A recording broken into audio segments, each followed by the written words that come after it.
కీర్తింప ఎంతో ఎంతో మహిమా.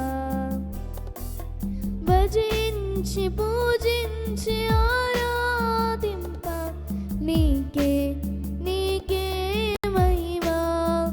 నిన్ను భజించి పూజించి ఆరాధింప నీకే నీకే మహిమా. మహిమా నీకే మహిమా.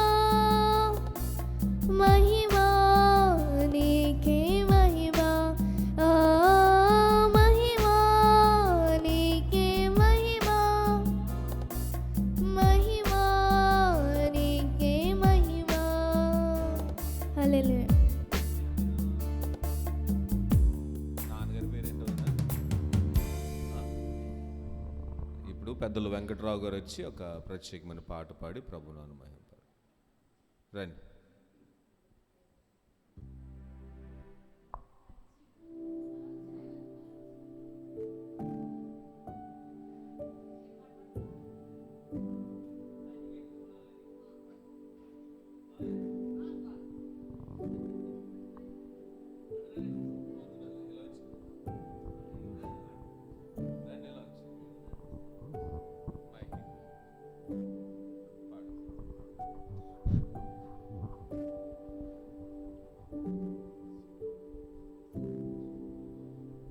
అదిగదిగో అల్లదిగో కలువరి మెట్టకు దారదిగో ఆ ప్రభువును చేసిన సిలువదిగో.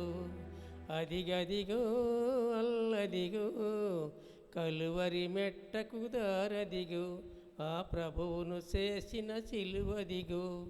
గెత్సమనే ఒక తోటదిగో ఆ తోటల ప్రార్థన తలమదిగో. గెత్సమనే ఒక తోటదిగో ఆ తోటల ప్రార్థన తలమదిగో. ఇచటనయుండి ప్రార్థించుడని పలికిన క్రీస్తు మాటదిగో. ఇచటనయుండి ప్రార్థించుడని పలికిన క్రీస్తు మాటదిగో. అదిగదిగో అల్లదిగో కలువరి మెట్టకు దారదిగో ఆ ప్రభువును చేసిన సిలువదిగో. శిష్యులలో యజకరియేతు అను ఒక ఘాతుకుడు. శిష్యులలో యజకరియేతు అను ఒక ఘాతుకుడు ప్రభువును యూదులకు అప్పగింత పెట్టిన దొంగ ముద్దదిగో. ప్రభువును యూదులకు అప్పగింత పెట్టిన దొంగ ముద్దదిగో. అదిగదిగో అల్లదిగో కలువరి మెట్టకు దారదిగో. లేఖనములు నెరవేరుటకై ఈ లోక పాపము పోవుటకై. లేఖనమును నెరవేరుటకై ఈ లోక పాపము పోవుటకై మానవుడేసుని పావనుడేసుని రక్తమును గల 30 రోకల మూటదిగో. పావనుడేసుని రక్తమును గల 30 రోకల మాటదిగో. అదిగదిగో అల్లదిగో కలువరి మెట్టకు దారదిగో. చలి కాసుకొని గుంపదిగో ఆ పేతురు పొంకిన తలమదిగో. చలి కాసుకొని గుంపదిగో ఆ పేతురు బొంకిన తలమదిగో. మూడవసారి బొంకిన వెంటనే కొక్కుర కోయని కోతదిగో. మూడవసారి బొంకిన వెంటనే కొక్కిర కోయని కోతదిగో. అదిగదిగో అల్లదిగో కలువరి మెట్టకు దారదిగో. యూదుల రాజవు నీవేనా ఆ మోదముతో నీవన్నట్లే. యూదుల రాజవు నీవేనా ఆ మోదముతో నీవన్నట్లే. నీలో దోషము కనుగొనలేక చేతులు కడిగిన పిలాతుడడిగో. నీలో దోషము కనుగొనలేక చేతులు కడిగిన పిలాతుడడిగో. అదిగదిగో అల్లదిగో కలువరి మెట్టకు దారదిగో. గోల్కాతా తలం అద్దరి గోల్కాతలం అద్దరిని ఆ ఇద్దరి దొంగల మధ్యమున. గోల్కాతా తలం అద్దరిని ఆ ఇద్దరి దొంగల మధ్యమున. సాక్షాత్తు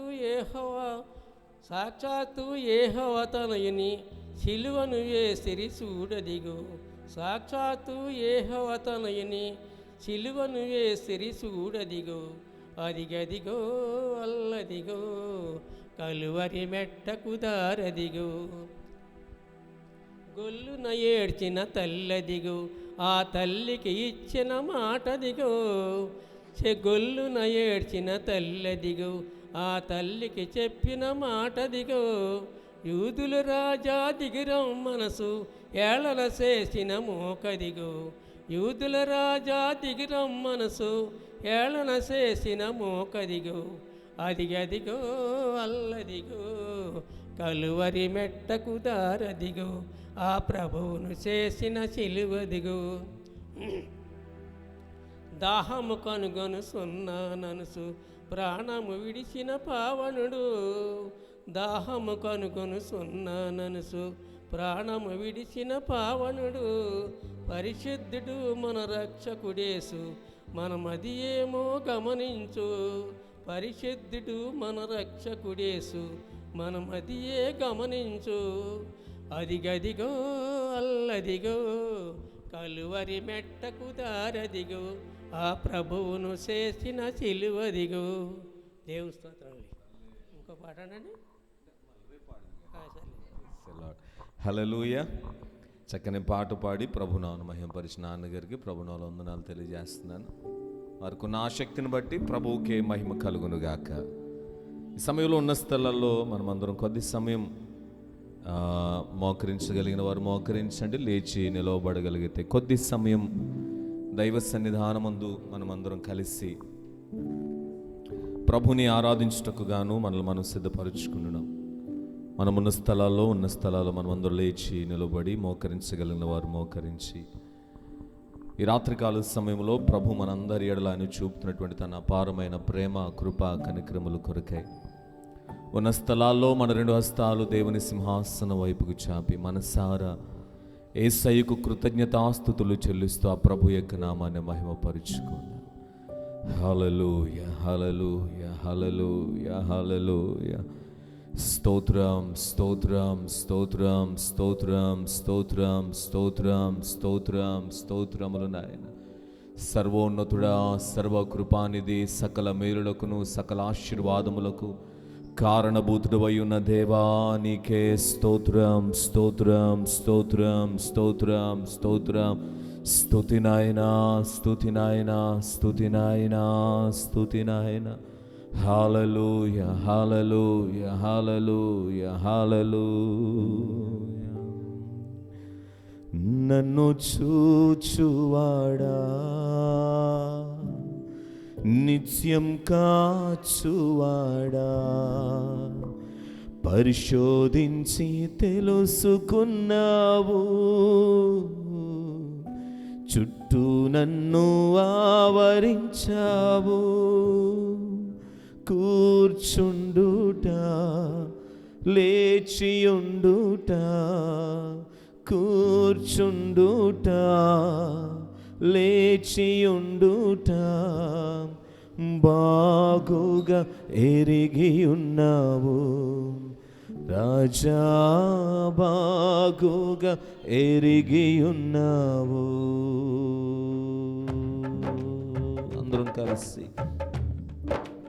నన్ను చూచువాడా, నిత్యం కాచువాడా అనే కీర్తన పాడుతూ చప్పట్లు కొడుతూ దేవుని సన్నిధిలో నన్ను చూచువాడా,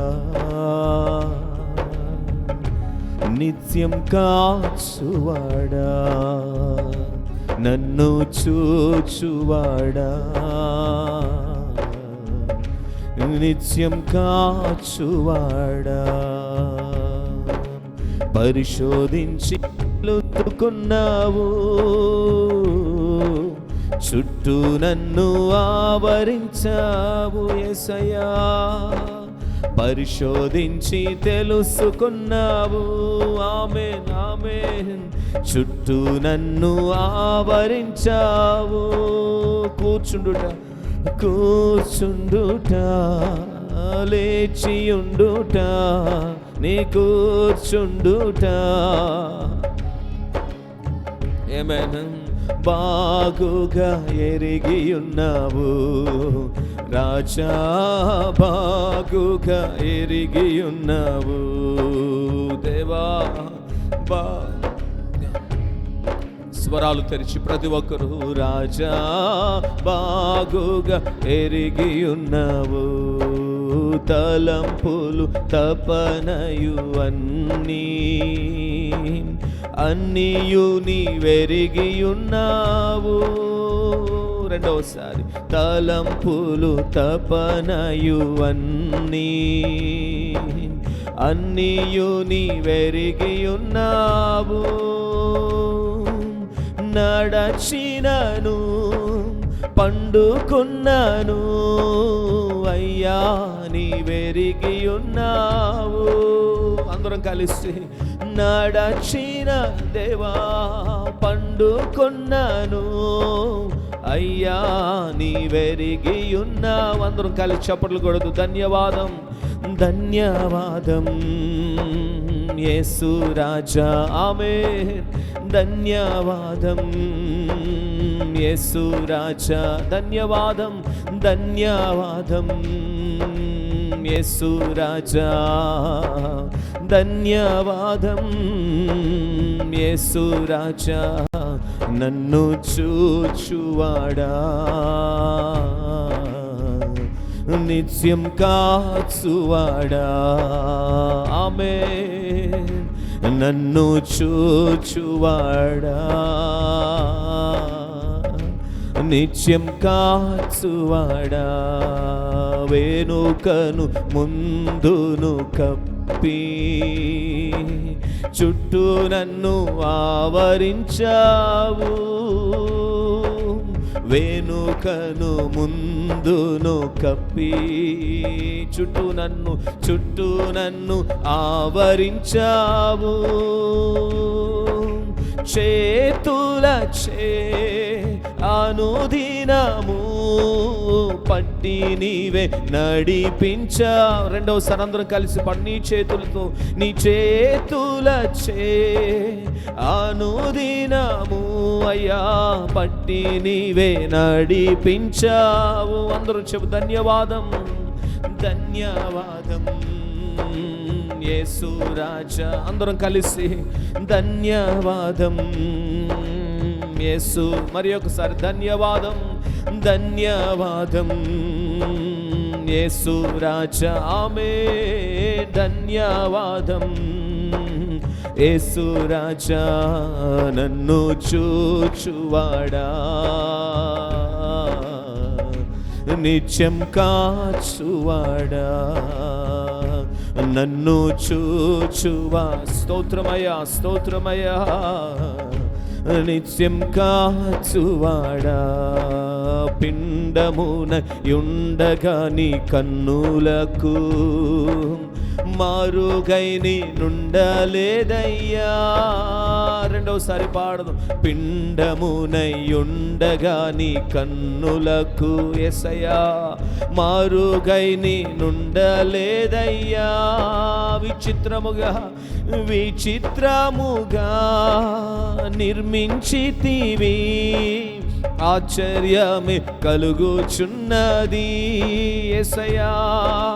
విచిత్రముగా నిర్మించితి యేసువే ఆశ్చర్యమే కలుగుచున్నది.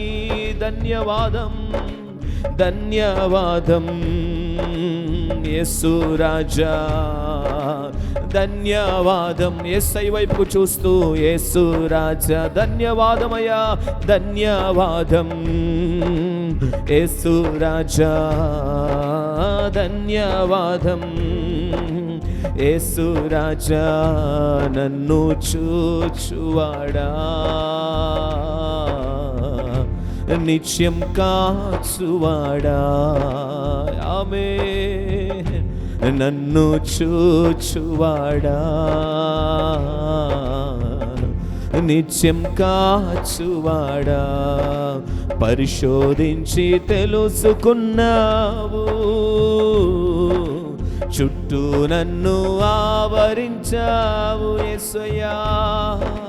పరిశోధించి తెలుసుకున్నావు. చుట్టూ నన్ను ఆవరించావు.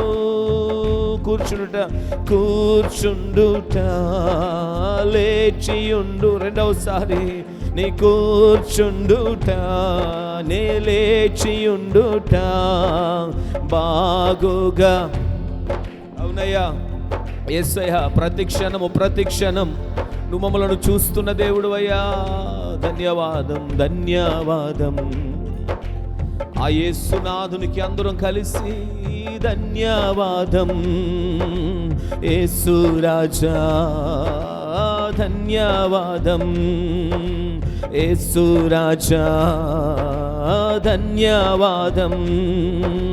యేసు రాజా ధన్యవాదం. యేసు రాజా నన్ను చూచువాడా, నిత్యం కాచువాడా, పరిశోధించి తెలుసుకున్నావు.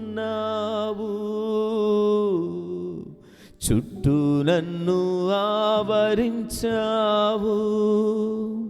కూర్చుండుట లేచియుండుట నే కూర్చుండుట నే లేచియుండుట బాగుగా ఎరిగియున్నావు. రాజా బాగుగా ఎరిగియున్నావు. అవునయ్యా, మా జీవితాల్లో ప్రతి క్షణం మమ్మల్ని చూస్తున్న దేవుడు. మా తలంపులు తపనయు అన్నీ ఎరిగి ఉన్నవాడవయ్యా. నేను నడిచినను పండుకున్నను నువ్వు ఎరిగి ఉన్నవాడవయ్యా. వెనుకను ముందును మమ్మలను కప్పి చుట్టూ మమ్మలను ఆవరించావయ్యా.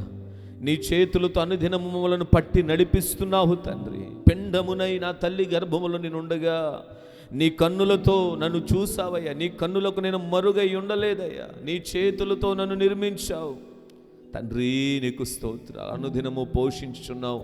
అనుదినము మారని నీ కృప చేత మమ్మల్ని నడిపిస్తున్నావు తండ్రి. నీ ఘనమైన నామమునకు స్తోత్రాలు. ఈ రాత్రికాల సమయంలో 21 దినముల ప్రార్థన కూడికల్లో తండ్రి మరి యొక్క దినమును మమ్మల్ని ఈ విధంగా నాయన నీ సన్నిధానంలో చేరిని స్తుతించడానికి కృపనిచ్చారు. గడిచిన 11 దినాలేక అయ్యా ఉపవాస ప్రార్థన కూడికలను దీవెనకరంగా ఆశీర్వాదకరంగా మీరు జరిగిస్తూ వచ్చారు తండ్రి. ఈ 12వ దినపు ప్రార్థన కూడికలో కూడా పాటల ద్వారా నేను స్తుతించాం. వాక్య ధ్యానంలోనికి వెళుతుండగా దేవా మీరు మాతో మాట్లాడండి. వినగల చెవులను గ్రహింపగల మనస్సులను మాకు దయచేయమని యేసుక్రీస్తు నామమును అడిగి వేడుకొంచున్నాం మా పరమ తండ్రి. ఆమేన్. దయచేసి కూర్చుందామండి.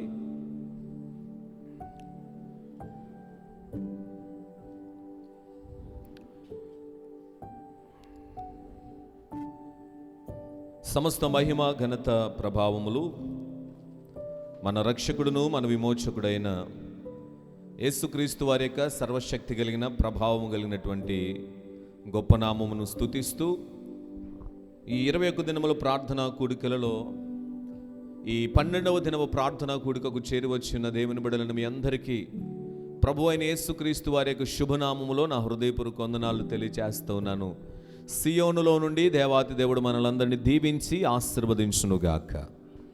గడిచిన రాత్రికాల సమయంలో మరి దైవ వాక్య ధ్యానములు మనం ఉంటున్నప్పుడు మోషే చేసినటువంటి ప్రార్థన ఎలాంటి పరిస్థితుల్లో చేశాడో, ఎలాగున ప్రార్థన చేశాడో, ఆ ప్రార్థన ఫలితం ఎలా ఉందో గడిచిన రాత్రి మనం నేర్చుకున్నాం. నాయకుడైన మోషేకు ఇబ్బందులు ఎదురైనాయి, ప్రజల నుంచి సనుగుడు ఎదురవుతుంది. అలాంటి పరిస్థితుల్లో వెనుతిరిగిపోకుండా ఆ శ్రమలలో విధేయుడైపోయి ప్రభు సన్నిధిలో ప్రార్థన చేయగా ప్రభు చెప్పిన మాట, ఒక చెట్టును తీసుకుని ఆ మారాజలములో వేయమన్నాడు. చెప్పినది చెప్పినట్టుగా చేశాడు కాబట్టి మధురముగా మార్చబడ్డాది. విధేయుడయ్యాడు.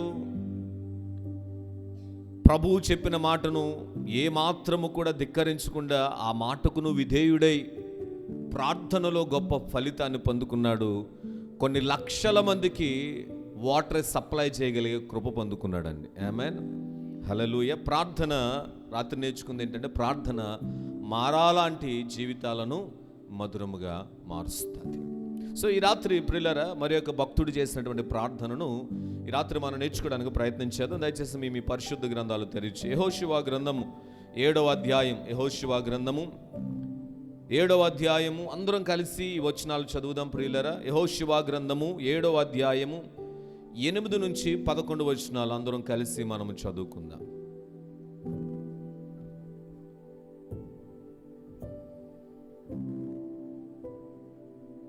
యెహోషువ గ్రంథం 7వ అధ్యాయం అందరం కలిసి చదువుదాం. 7 నుండి లేకపోతే 6 నుండి 11 వచనాలు, 6 నుండి 8 వచనాలు చదువుదామండి. సారీ క్షమించండి, 6 నుంచి 11 వచనాలు అందరం కలిసి చదువుదాం. యెహోషువ తన బట్టలు చింపుకొని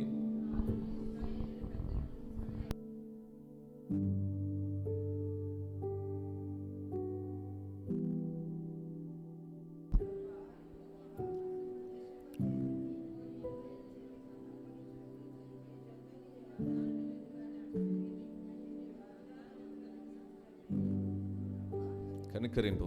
ఇశ్రాయేలులు తమ శత్రువులు నిలవలేక వెనుకకు తిరిగి ఉన్నందుకు నేనేమి చెప్పగలను? కనానీయులను ఈ దేశ నివాసులందరూ విని మమ్మను చుట్టుకొని మా పేరు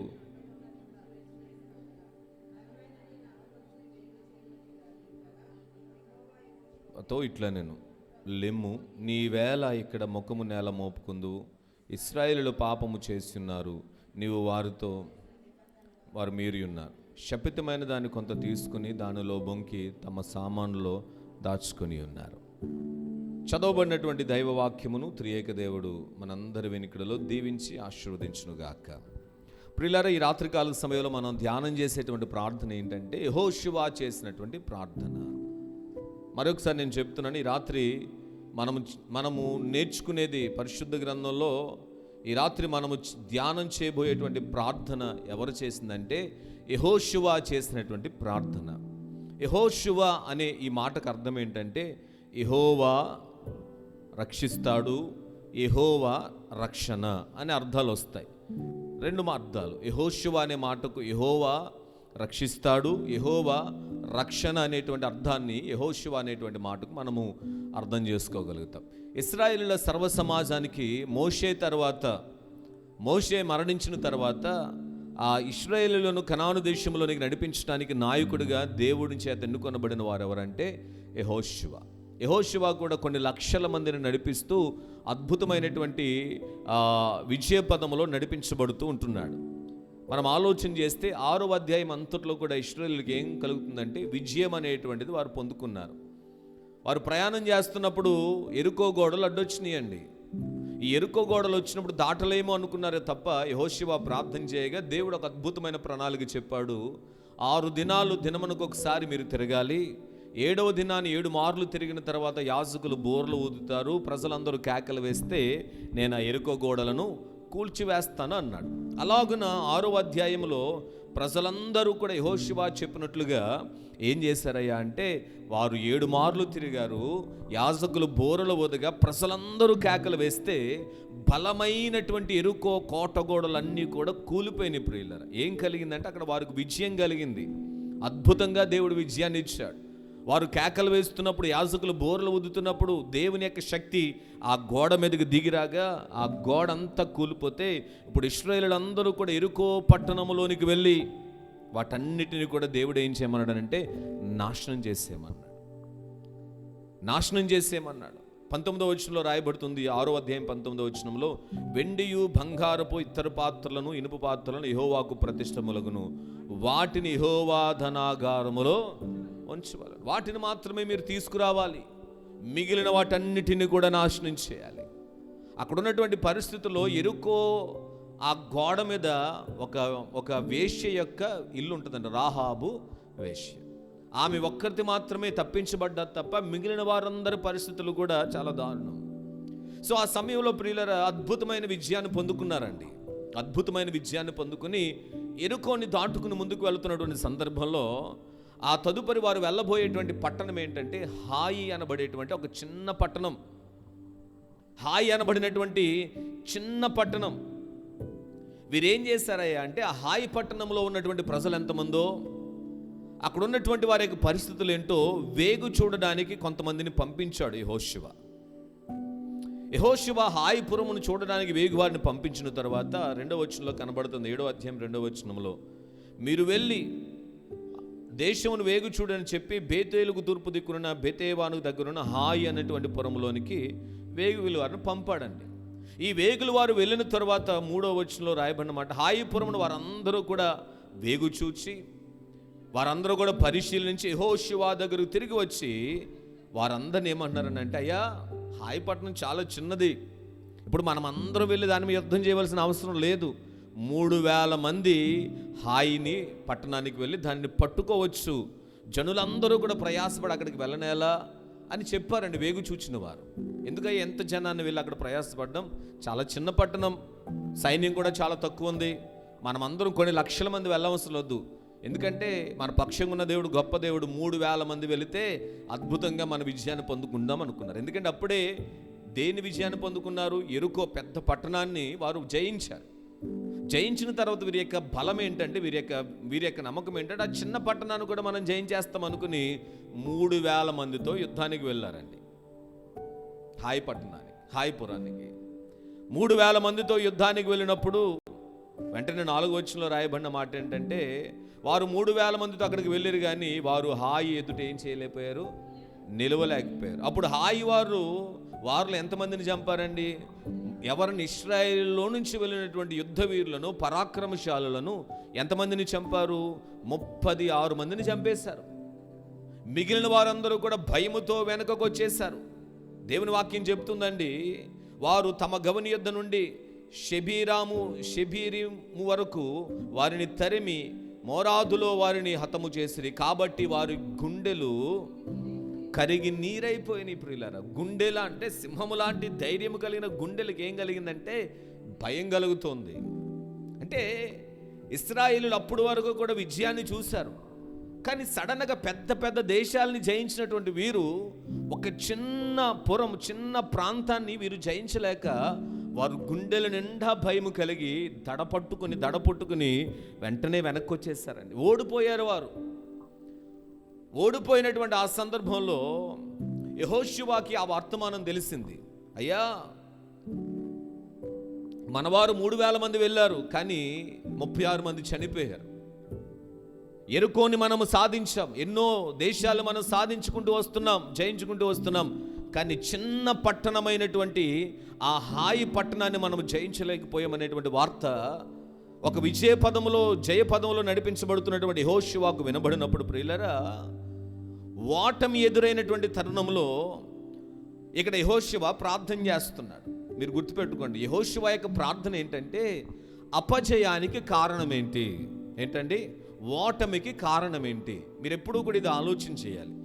ఏదైనా ఒక ఫెయిల్యూర్ మన జీవితాల్లో ఎదురైందంటే ఒకసారి వెనక్కి తిరిగి ఒకసారి పరిశీలన చేసుకోండి, ఎందుకు ఫెయిల్ అయ్యాను, ఎందుకు అపజయం వచ్చింది, ఎందుకు ఓటమి కలుగుతుంది, అసలు ఏంటి, ఏ విషయాల్లో నేను తప్పిపోయానని ఒకసారి మరలా మనం ఎగ్జామిన్ చేసుకోగలిగితే చేసిన తప్పు మరలా చేయకుండా ఉంటాం. మరలా ఓటమి అనేటువంటిది మన జీవితాల్లోనికి రాదు. ఎవరైనా కానీ, అది పెద్దోళ్ళైనా చిన్నోళ్ళైనా, ఇప్పుడు వంట వండుతారని స్త్రీలు ఒక్కొక్కసారి ఫెయిల్ అయిపోతాయి. ఫెయిల్ అయిపోయినప్పుడు ఏం చేస్తారు? నేను ఏం తప్పు చేశానని మరలా గుర్తు చేసుకుంటూ, ఉప్పు ఎక్కువ వేసానా, ఏది తక్కువైందని ఎగ్జామినేషన్ చేసుకున్న తర్వాత ఏం చేస్తారంటే మరలా రెండవసారి వంట చేసినప్పుడు చాలా జాగ్రత్త పడతాం. అందుకనే ఓడిపోయిన కూర మరలా మనం ఏం చేస్తాం, మంచిగా చేయగలుగుతాం. జీవితంలో కూడా ప్రియులారా అలాగే ఏదైతే ఓటమి వస్తుందో, ఓటమి మన జీవితానికి క్లైమాక్స్ కాదు. చాలామంది అనుకుంటారు కదా, ఓటమి అనేటువంటిది మన జీవితానికి ముగింపు కాదు, క్లైమాక్స్ కాదు. ఓటమి తర్వాతే నిజమైన విజయం ఉంటుందండి. హల్లెలూయా. ఓటమి తర్వాతే అద్భుతమైనటువంటి విజయాన్ని మనం ప్రభు ఇస్తాడు. ఓడిపోయామంటే మనం అసమర్థులమనో బలహీనమనో కాదు, ఆ ఓటమిలో ఏదో ఒక పాఠాన్ని మనము నేర్చుకోవాలండి. ఇప్పుడు స్ట్రైట్గా నేను ఇలా ఎగిరేసాను అనుకోండి పైకి, అక్కడ నుంచి పడిపోతే మరలా నేను ఎక్కలేను. కానీ పైకి వెళ్ళేటప్పుడు ఒక్కొక్క మెట్టు ఎక్కుతూ పైకి వెళ్ళాను అనుకోండి, ఒక మెట్టు జారి పడిపోయినా ఎక్కువ వెళ్ళాను కాబట్టి మరలా నాకు నేనుగా ఎక్కి వెళుతాను. జీవితంలో కూడా అలాంటి పాఠాలు నేర్చుకోవాలి. ప్రతి ఓటమి విజయానికి ఒక బాట ప్రియులారా. ఆమెన్. హల్లెలూయా. కనుక ఏ విషయాల్లో మీరు ఓడిపోయినా కృంగిపోకూడదండి. ఓటమిలో నుంచి అసలు ఎందుకు ఓడిపోయానని మనం పరిశీలన చేసుకుని ఆ తప్పును సరి చేసుకోగలిగితే అద్భుతమైన విజయాన్ని మనం చూడగలుగుతాం. హల్లెలూయా. అంతేగాని ఓడిపోయాను కదా అని ఒక తాడు తీసుకోవడము, ఓడిపోయాను కదా అని ఒక బ్రిడ్జికి వెళ్ళటము, ఓడిపోయాను కదా అని ఎలకల మందు తినడము, ఇవే చేస్తున్నారు ఈ తరంలో పిల్లలు. అవి ఎప్పుడూ కూడా మంచివి కాదు ప్రియులారా. అందుకనే ప్రియులారా, పరిశుద్ధ గ్రంథాన్ని మీరు ఆలోచించండి. యెహోషువ ప్రార్థన చేస్తున్నాడు, అయ్యా అసలు ఓటమికి కారణం ఏంటి? నాకు విజయం కావాలని ప్రార్థన చేస్తున్నాడండి. ఓటాన్ని తట్టుకోలేకపోతున్నాడు. అప్పుడు వరకు విజయాలు చూసినటువంటి యెహోషువ ఓటమిని తట్టుకోలేక, చిన్న పురం మీద ఓడిపోయిన ఆ సందర్భాన్ని తట్టుకోలేక కారణం గురించి ప్రార్థన చేస్తూ, అయ్యా నీవు మాకు విజయాన్ని దయచేయని ప్రార్థన చేస్తున్నాడండి. రెండు విషయాలు, ఓటమి కొరకు, ఓటమికి కారణమేంటో ప్రార్థన చేశాడు. రెండవది, ఆ పట్టణం పైన మరలా విజయం కొరకు ఆయన ప్రార్థన చేశాడు. హల్లెలూయా. కనుక ప్రియులారా, అసలు యెహోషువ ప్రార్థన మనం చదివాం. ఆయన చేసినటువంటి ప్రార్థన గురించి తర్వాత నేర్చుకుందాం. అయితే యెహోషువ చేసినటువంటి ప్రార్థనలో ప్రభువుతో మాట్లాడాడండి. అయ్యా పెద్ద పెద్ద రాజ్యాల మీద మాకు విజయాన్ని ఇచ్చావు, చిన్న ప్రాంతం హాయి అమ్మోనీయుల మీద మాకు విజయాన్ని ఇవ్వలేదు. ఇప్పుడు ఇశ్రాయేలీయుల గురించినటువంటి వార్త ఈ ప్రజలందరూ ఏం చెప్పుకుంటారు? వీళ్ళు ఓడిపోయారు, మరలా కనానీయులు మా మీద యుద్ధం చేసి మమ్మల్ని తరిమేస్తే నీకే అప్రతిష్ఠ కలుగుతుంది కదా, దయచేసి మాకు సహాయం చేయి, అసలు ఓటమికి కారణం ఏంటో మాకు తెలియచేయి ప్రభు అంటే అద్భుతంగా దేవుడు చెప్పాడండి. ఏమని చెప్పాడు అని అంటే, దేవుని వాక్యాలు మీరు ఆలోచించేయండి. 11వ వచనంలో, 10వ వచనం చదువు. యెహోషువతో ఇట్లా అన్నాడు దేవుడు, ఏమన్నాడు? లెమ్ము, నీ వేళ ఇక్కడ ముఖము నేల మోపుకుందువు, ఇశ్రాయేలీయులు పాపము చేసి ఉన్నారు, నేను వారితో చేసిన నిబంధన వారు మీరు శపితమైన దాన్ని కొంత తీసుకుని దొంగిలి బొంకి తమ సామాన్లో దాన్ని దాచిపెట్టుకున్నారు. దేవుడు ముందే చెప్పాడండి, మీరు ఎరుకో పట్టణంలోనికి వెళ్తున్నారు కాబట్టి అది శపితమైనది ఏది కూడా మీరు తీసుకొచ్చి నాశనం చేసేయాలి, కానీ విలువైనటువంటి మాత్రం దేవుని మందిరంలోనికి తీసుకురమ్మని చెప్పాడు. కానీ వీరు ఆ ఎరుకో పట్టణాన్ని జయించేటువంటి సమయంలో ఈ మాటలన్నీ యెహోషువ చెప్పాడు అందరికీ. అందరూ గైకొన్నారు. కానీ ఒక ఆయన ఉన్నాడండి. ఎవరు? దేవుని వాక్యం చెప్తుంది 7వ అధ్యాయంలోనే 2వ లైన్లో, జెరాహు ముని మనవుడును జబ్దీ మనముడును కర్మీ కుమారుడైన ఆకాను శపితము చేయబడిన దాంట్లో కొంత తీసుకున్నాడు. ఏం తీసుకున్నాడండి? శపించబడిన వాటిలో కొంత తీసుకున్నాడు. ఎవరికి తెలియదు కదా అనుకున్నాడు. కానీ శపితమైనది ఇశ్రాయేలులోనికి వచ్చినందుకు చిన్న పట్టణం మీద వారు ఓడిపోవలసి వచ్చింది ప్రియులారా. దేవుడు అదే బయలుపరుస్తున్నాడు. మనము చదువుకున్నటువంటి 11వ వచనంలో, నేను వారితో చేసిన నిబంధన వారు మీరు ఉన్నారు. ఏమి చేశాడు నిబంధన? మీరు శపితమైనది ఏది కూడా మీరు తీసుకురావద్దు అని చెప్పాడు దేవుడు. ఒక నిబంధన చేసుకున్నాడు. కానీ నిబంధన మీరినటువంటి ఆకాను విలువైనటువంటి వస్తువులను, శపితమైన దాన్ని కొంత తీసుకుని దొంగిలించాడండి. అంత మాత్రమే కాదు, బొంకి తన సామాన్లలో దాచిపెట్టేసుకున్నాడు. ఎవరికి తెలియదు కదా అనుకున్నాడు. కానీ ప్రభువు బయలుపరిచాడు. అందుకని 12వ వచనంలో, కాబట్టి ఇశ్రాయేలులు శాపగ్రస్తులై తమ శత్రువుల ఎదుట నిలవలేక తమ శత్రువుల ఎదుట వెనుకకు, అంటే ఓటమికి కారణం ఏంటి? శత్రువుల నుంచి వెనుకకు తిరిగిపోవడానికి గల కారణం ఏంటి? ఇశ్రాయేలులో బలవంతులు లేరా? యుద్ధ నైపుణ్యత కలిగిన వారు లేరా? యుద్ధ పరాక్రమం కలిగిన వారు లేరా? గొప్ప గొప్పవారు ఉన్నారు. అయినను ఎందుకు వెనుతిరగవలసి వచ్చింది? శత్రువులు ఎదురు ఎందుకు నిలవలేకపోయారు? ఎందుకు వెనుక తిరిగి వచ్చేసారని అంటే దేవుడే చెప్తున్నాడు, శాపగ్రస్తులైన వారు మీ మధ్య ఉండకుండా మీరు వారిని ఏం చేయాలి? నిర్మూలము చేయాలి. ఓటమికి కారణం ఏంటంటే శపితమైనది మీ దగ్గర ఉంది. ఏంటి శపితమైనది? ఎరుకోలో ఉన్నటువంటి కొన్ని వస్తువులు, బంగారపు ఆభరణాలు, వీటన్నిటిని కూడా ప్రభువు శపించాడు. కాబట్టి అవి శపితమైనటువంటి వాటిని ఒకే ఒక్క వ్యక్తి తెచ్చుకున్నాడండి. ఎవరైనా? ఆకాను ఆ శపితమైనది ఇశ్రాయేలీయుల మధ్యకు తీసుకురావడం ద్వారా ఇప్పుడు ఇశ్రాయేలుకి ఏం కలుగుతుంది? అపజయం కలుగుతుంది. ఏం అర్థమవుతుందండి మనకి అంటే, మన కుటుంబంలో, మన జీవితాల్లో ప్రియులరా, ఏ శపితమైనది మనలో ఉన్నా, మన కుటుంబాల్లో ఉన్నా, మీరు ఆలోచించేయండి, మనం ఆశీర్వాదాన్ని పొందుకోలేం, శాపకరమైనటువంటి పరిస్థితుల్లోనికి వెళ్ళిపోతాం. అందుకని శపితమైనది ఏది కూడా మనలో ఉండకుండా చూసుకోవాలి. యెహోషువ ప్రార్థన చేస్తున్నాడు, అయ్యా ఎందుకు ఓడిపోయామంటే, యెహోషువ ఇది కారణం. ఆకాను ఏం చేశాడు? దొంగిలించాడు. ఆ శపితమైనది ఇశ్రాయేలీయుల మధ్యలో ఉన్నది. సో నువ్వు దాన్ని తీసివేస్తేనే తప్ప, నాశనం చేస్తేనే తప్ప నేను మీకు తోడై ఉన్నాను అన్నాడండి దేవుడు. వెంటనే అన్ని గోత్రాలను రప్పించగా ఆకాను బయటపడ్డాడండి. ఆకాను బయటపడిన తర్వాత ఆకానుతో పాటు తన కుటుంబం అంతా కూడా రాళ్లతో కొట్టబడి చంపబడ్డారు. 26వ వచనంలో కనబడతారు. వారిని రాళ్లతో కొట్టి అగ్ని చేత వారిని కాల్చి వారి మీద రాళ్లను పెద్ద కుప్పగా అది నేటి వరకు ఉన్నది. అప్పుడు యెహోవా కోపోద్రేకము విడిచిన వాడే మల్లుకొనును. అందుచేత నేటి వరకు ఆ చోటుకి ఏమని పేరు పెట్టబడిందంటే ఆకోరు లోయ. అంటే ఆకాను చేసిన తప్పిదానికి తన భార్య ప్రోత్సాహం ఇచ్చిందని తన కుటుంబం కూడా ప్రోత్సాహం ఇచ్చింది. పోన్లే, ఇప్పుడు తన భార్య ఏం చెప్పాలి, రే ప్రభువు చెప్పాడు కదా శపితమైనది ఏది కూడా తీసుకురావద్దని, నువ్వెందుకు తీసుకొచ్చావు అనలేదు. ఆ వస్త్రాలను ఆ ఆభరణాలు చూడక ఈవిడు కూడా ఆశ పుట్టి కుటుంబం అంతా కుమ్మక్కైపోయి ఏం చేశారనంటే ఆ శపితమైన దానిని పెట్టుకున్నారు. ప్రతిఫలం ఏమి కలిగిందంటే, ఒకటి ఇశ్రాయేలు ఓడిపోయారు, రెండవది ఆకాను కుటుంబం అంతా కూడా చనిపోయింది. ఆకోరు లోయ అంటే అర్థం ఏంటంటే బాధ లోయ. సంతోషంగా ఉండొచ్చు అనుకున్నాడు, కానీ ఆ శాపం ఏం చేస్తుందంటే నాశనం చేసేస్తుందండి. మన జీవితాల్లో కూడా అంతే ప్రియులారా. చిన్నదే కదా అనుకుంటాం, కానీ ఆ చిన్నదే నీ భయంకరమైన శాపానికి కారణమైపోతుంది. చిన్న పెగ్గే కదా అనుకుంటారండి, కానీ అదే జీవితానికి కుటుంబానికి శాపమైపోతుంది. ఆ రోజున శపితమైన దానిని ఆకాను తెచ్చుకుని ఎలా చచ్చిపోయాడో, ఈ రోజున చాలామంది శపితమైన దానిని ఆశించి దేవుని ఆశీర్వాదాలకు దూరం అయిపోయి చాలామంది ఇలాంటి బాధాయుక్తమైన లోయలోనికి వెళ్ళిపోతున్నారు. ప్రియులరా, చాలా జాగ్రత్త అండి. మనము చాలా జాగ్రత్తగా ఉండాలి. ఎందుకంటే యేసయ్య రక్తము చేత కడగబడిన మనము ఎలా ఉండాలంటే చాలా పరిశుద్ధంగా మనం బ్రతకాలి, ప్రత్యేకించబడిన వారంగా ఉండాలి. లోకస్తులకు మనకు ఒక వ్యత్యాసం అనేటువంటిది మనలో ఉండాలి. అదే ప్రభు ఆశపడుతున్నాడు. హల్లెలూయా. నేను ప్రశ్న అడుగుతానండి, ఆకాను ఆ శపితమైన దాన్ని తెచ్చుకోకుండా దేవుని మందిరంలో పెట్టేస్తే బ్రతికి ఉండేవాడు కదా, ఇశ్రాయేలుకు ఓటమి ఉండేది కాదు కదా. కానీ ఆశించాడు, తెచ్చుకుని పెట్టుకున్నాడు. కాబట్టి రెండు విషయాలను, ఒకటి ఓడిపోయారు, రెండోది ప్రాణాలు కోల్పోయాడు. యెహోషువ ప్రార్థన చేశాడే, ఏంటి కారణం అంటే ప్రభు చెప్పాడు, బయలుపరిచాడు. ఇదిగో ఆకాను శపితమైన తెచ్చుకుని పెట్టాడు, దయచేసి అతని నాశనాన్ని చేశాను ప్రభు బయలుపరిచాడు. హల్లెలూయా. సో ప్రియులారా, ఇప్పుడు రెండవది, అతడు విజయం కొరకు ప్రార్థన చేస్తున్నాడు. చాలా జాగ్రత్తగా వినండి. మాకు విజయం కావాలి ప్రభువా, ప్రార్థన చేస్తున్నాడు. దేవుడు అద్భుతంగా విజయాన్ని, ఎందుకంటే కోపోద్రేకం వెళ్ళిపోయింది. ఈ రెండు విషయాల్లో కూడా దేవుని దగ్గర నుంచి అద్భుతమైన జవాబు పొందుకున్నాడండి. ఒకటి, అపజయానికి కారణం ఏంటో తెలుసుకున్నాడు. రెండవది, విజయము కొరకు ప్రార్థన చేయగా దేవుడు అద్భుతమైన విజయాన్ని ఆయనకి ఇచ్చాడు. హల్లెలూయా. చెప్పండి గట్టిగా హల్లెలూయా. 8వ అధ్యాయంలో కనబడుతుంది ఏంటంటే, మీరు చదవండి. మరియు యెహోవా యెహోషువ ఇట్లను భయపడకము, జడియకము, యుద్ధ సన్నద్ధులైన వారందరినీ తోడుకొని హాయి మీదకు పొమ్ము.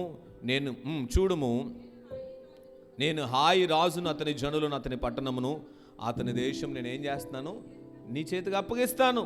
హల్లెలూయా. చూసారా, దేవుని వాక్యం సెలవిస్తుంది. దేవుడు అద్భుతంగా విజయాన్ని ఇచ్చాడండి. అపజయానికి కారణాన్ని బయలుపరిచాడు, దాన్ని నాశనం చేసిన తర్వాత విజయాన్ని ఇచ్చాడు. ఆమేన్. చెప్పండి గట్టిగా ఆమేన్. మన జీవితాల్లో కూడా వాళ్ళు ఓడిపోతున్నామేమో, ఓటమికి కారణం ఏంటో మనం సరి చేసుకుని ప్రభువు సన్నిధిలో మనం ప్రార్థన చేయగలిగితే దేవుడు అద్భుతంగా మనకు విజయాన్ని ఇస్తాడని. మనలో ఉన్న పాపమే, చాలా సందర్భాల్లో పాపమే మన ఓటమికి కారణమైపోతుంది. అందుకని పాపాన్ని పక్కన పెట్టి ప్రయత్నం చేయండి, ప్రార్థన చేయండి, దేవుడు అద్భుతంగా మీకు విజయాన్ని ఇస్తాడు. హల్లెలూయా. మీ పక్క వాళ్ళని చెప్పండి, పాపాన్ని విడిచిపెట్టాను. చాలా ఈజీ కదా, షేక్ అండి చెప్పండి, పాపాన్ని విడిచిపెట్టే. ఈ సందర్భంలో చాలామంది భార్యని విడిచిపెట్టే, భర్తను విడిచిపెట్టే, పాపాన్ని విడిచిపెట్టాలి. పాపాన్ని విడిచిపెడితే దేవుడు మనకు అత్యధికమైన విజయాన్ని ఇస్తాడు. అయితే ప్రియులారా, ఈ రాత్రికాల సమయంలో మనం నేర్చుకునేది ఏంటంటే యెహోషువ ప్రార్థన. ఆయన ప్రార్థన ఫలితం చాలా గొప్పగా ఉంది. అసలు ఎలా ప్రార్థన చేశాడు యెహోషువ అంటే ఒక 3 విషయాలు మనం నేర్చుకోవడానికి ప్రయత్నం చేద్దాం. మనం చదువుకున్నటువంటి యెహోషువ గ్రంథం 7వ అధ్యాయం మనము 6వ వచనం నుంచి మనం చదువుకున్నాం కదండి, చదవండి. అక్కడ యెహోషువ ఎలా ప్రార్థన చేస్తున్నాడనంటే, యెహోషువ తన బట్టలు చింపుకొని తానును ఇశ్రాయేలులందరూ సాయంకాలం వరకు చాలండి. ఇప్పుడు వినండి. యెహోషువ 2 విషయాలు ప్రార్థన చేశాడు. ఒకటి అపజయానికి కారణము, రెండవది విజయము కొరకైన ప్రార్థన. దేవుడు 2 విన్నాడు, కారణాన్ని బయలుపరిచాడు, తదుపరి విజయాన్ని కూడా ఇచ్చాడు. ఇంత అద్భుతమైన ప్రార్థనా ఫలితాన్ని పొందుకున్నాడు కదా యెహోషువ. అయితే యెహోషువ యొక్క ప్రార్థన ఎలా ఉందంటే, అతనికి ఈ సంగతి తెలియగానే, ఓడిపోయారు అనేటువంటి సంగతి తెలియగానే యెహోషువ ఏమి చేశాడయ్యా అంటే, వెంటనే హాయి పట్టణం దగ్గరికి వెళ్ళలేదండి. వచ్చినటువంటి తిరిగి వచ్చేసినటువంటి ఆ సైనికుల దగ్గరికి వెళ్ళి వారితో డిస్కస్ చేయట్లేదు. యెహోషువ చేస్తున్న మాట ఏంటంటే, తన బట్టలను చింపుకొని, ఏం చింపుకున్నాడండి అంటే మీకు ఒక ఆలోచన రావచ్చు. బట్టలు చింపుకున్నాడని అంటే యెహోషువకి ఏదైనా మెంటల్ వచ్చిందండి? యెహోషువకి ఏదైనా బుర్ర పాడైపోయిందా? యెహోషువకి ఏదైనా కొంచెం మైండ్ డిస్టర్బ్ అయిందా? నిజమే కదండి. ఎవరు బట్టలు చింపుకుంటారు?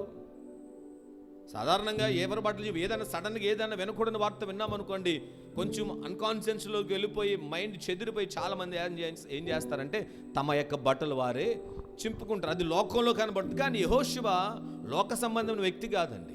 యెహోషువ ప్రార్థనలోనికి వెళ్ళే ముందు ఏం చేస్తున్నాడంటే తన బట్టలను చింపుకున్నాడు. అంటే బట్టలను చింపుకోవడం అంటే అర్థం ఏంటంటే, ఆత్మీయంగా మనం ఏం అర్థం చేసుకోవాలంటే, బట్టలు చింపుకోవడం దేనికి సాదృశ్యంగా ఉందంటే తాను ఒక దుఃఖ సమయంలోనికి వెళుతున్నాడండి. తాను ఆ మాట విని దుఃఖపడుతూ దుఃఖ సమయం, ఒక కన్నీటి అనుభవాల్లోనికి వెళుతున్నాడు. మీరు ఆలోచన చేయండి. ఆదికాండ గ్రంథము 37వ అధ్యాయం 29వ వచనంలో, ఆదికాండ గ్రంథం 37వ అధ్యాయం 29వ వచనంలో, రూబేను ఆ గంటకు తిరిగి వచ్చినప్పుడు యోసేపు ఆ గుంటలో లేకపోగా అతడు ఏం చేసుకున్నాడండి? ఎందుకని ఇతడు కూడా దుఃఖం కలిగింది. తన తమ్ముడు ఏమైపోయాడో, ఉన్నటువంటి వారందరూ కూడా చంపేద్దామన్నారండి. కానీ రూబేను అక్కడ, ఎందుకయ్యా మన తమ్ముడు ఏం తప్పు చేశాడు, అతను బ్రతకనిద్దాం, ఒక గుంట తవ్వి దాంట్లో పెడదామని ఆలోచన చెప్పాడు. రూబేను అలా వెళ్ళాడో లేదో, వచ్చేటప్పటికి ఆ గుంటలో కనబడలేదు. ఇంక చనిపోయాడేమో, చంపేశారేమో అని ఒక దుఃఖముతో తన బట్టలు చింపుకోవడం అంటే అర్థం ఏంటంటే దుఃఖానికి, దుఃఖ సమయంలోనికి వెళ్ళడం, దుఃఖ ప్రార్థనలోనికి, కన్నీటి ప్రార్థనలోనికి వెళ్ళడం. పరిశుద్ధ గ్రంథాన్ని మీరు ఆలోచించండి. సంఖ్యాకాండము 14వ అధ్యాయం 6వ వచనంలో, సంఖ్యాకాండం 14వ అధ్యాయం 6వ వచనంలో,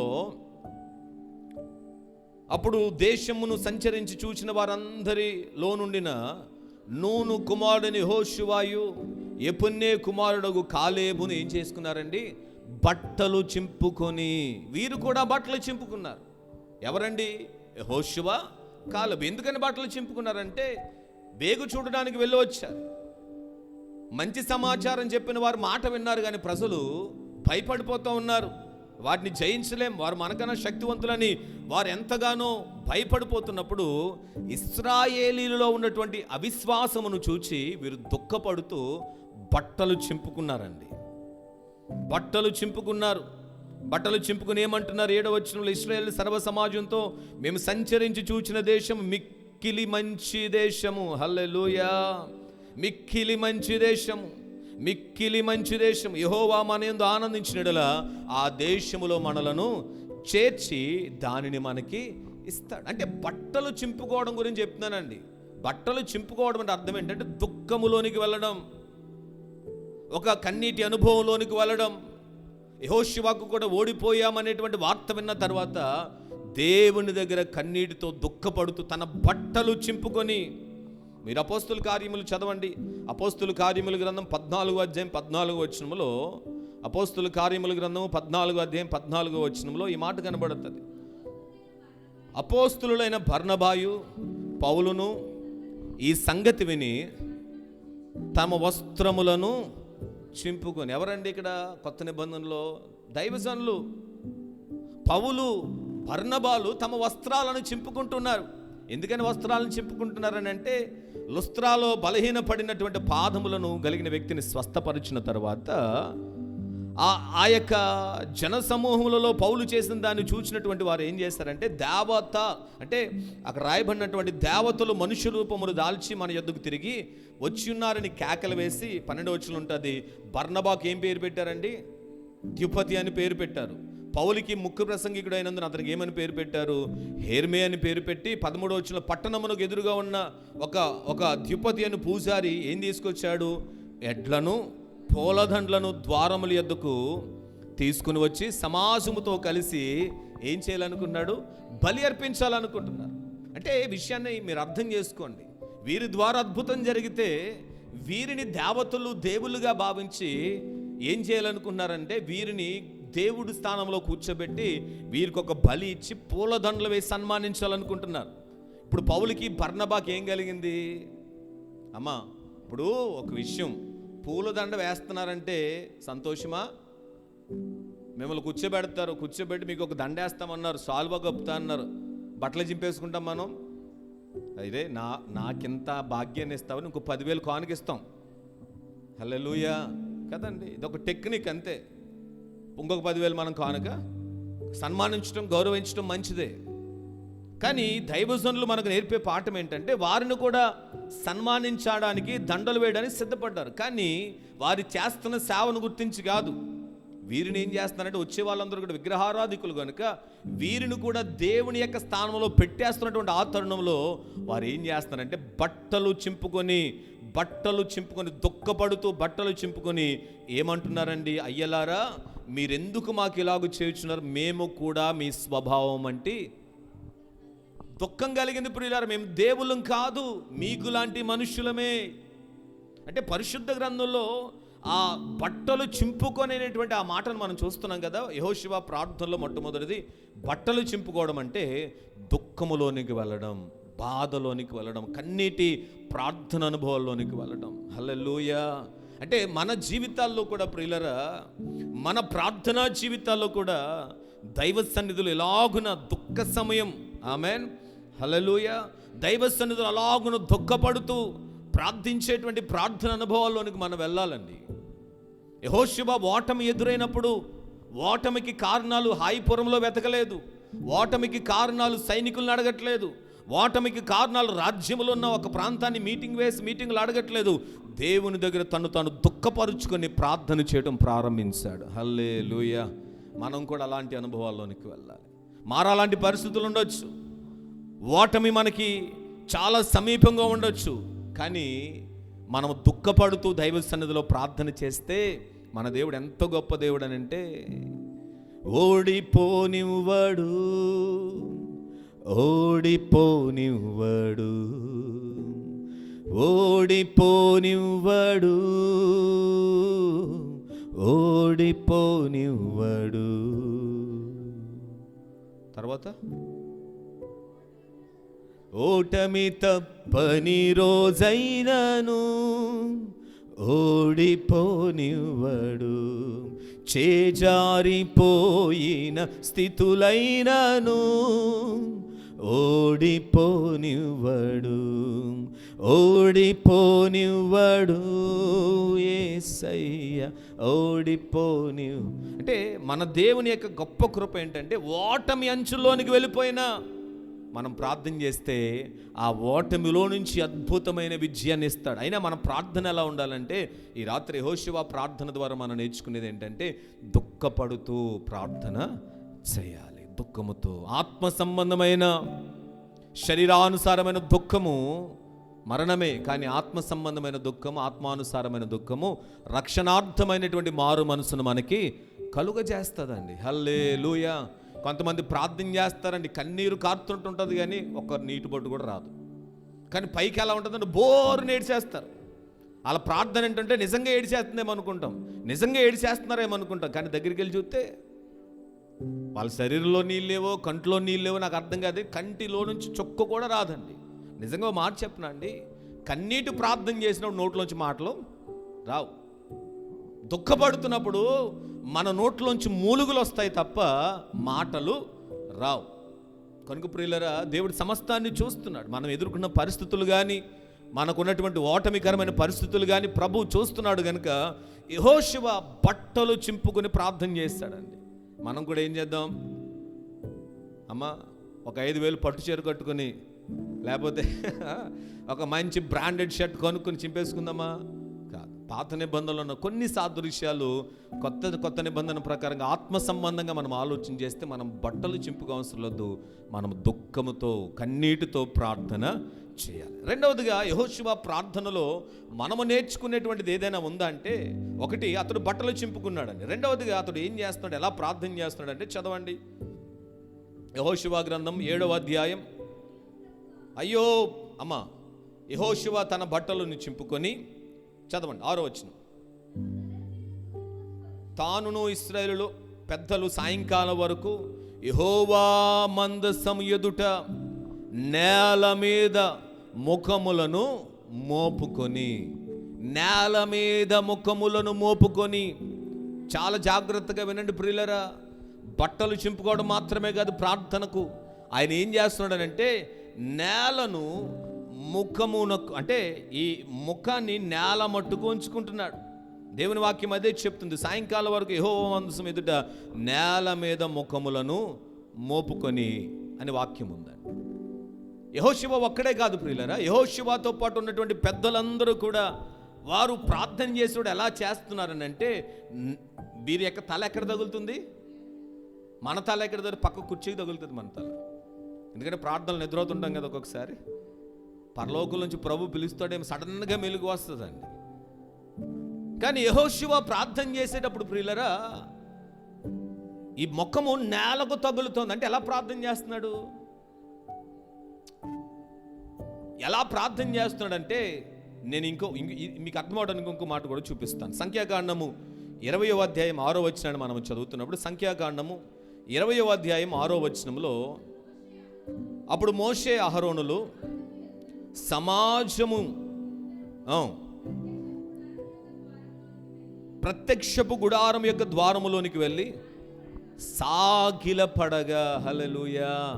అంటే అక్కడ యెహోషువ ఈ తలను నేల మట్టుకు తగిలే విధంగా ప్రార్థన చేస్తున్నాడు. ఇక్కడ కూడా ఆ సమాజములో నుంచి ఎదురవుతున్నటువంటి మరి యొక్క సనుగుడు గురించి, మరి యొక్క ఇబ్బంది గురించి ఈ మోషే అహరోనులు ఇరువురు కూడా ప్రజల కొరకు అయినటువంటి నీరు కోసం దైవ సన్నిధిలో ప్రార్థన చేస్తున్నారండి. ఎలా ప్రార్థన చేస్తున్నారనంటే, ప్రత్యక్షపు గుడారం యొక్క ద్వారము యొద్దకు వెళ్ళి సాగిలపడగా యెహోవా మహిమ వారికి.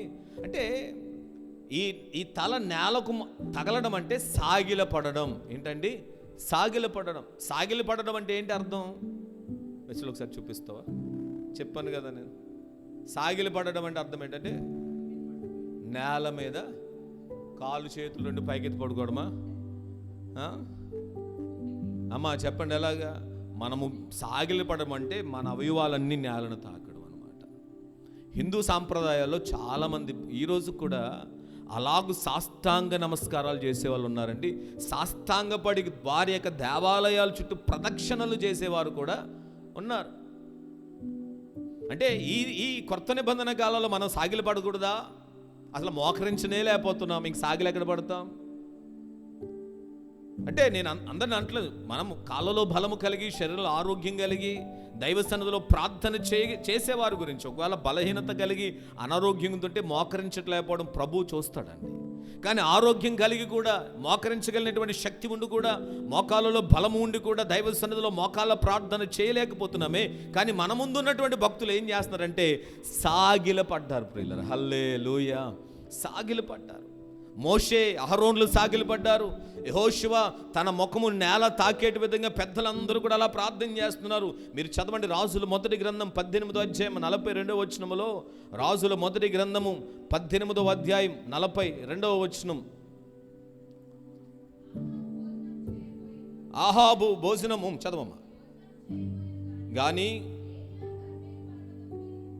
ఏలియా కర్మేలు పర్వతము మీదకు పోయి నేల మీద పడి ఏం చేస్తున్నాడండి? తన ముఖాన్ని మోకాళ్ళ మధ్య ఉంచుకొనేను. చాలండి మోకాళ్ళ మధ్య ఉంచుకున్నాడు. అంటే అర్థం ఏంటి?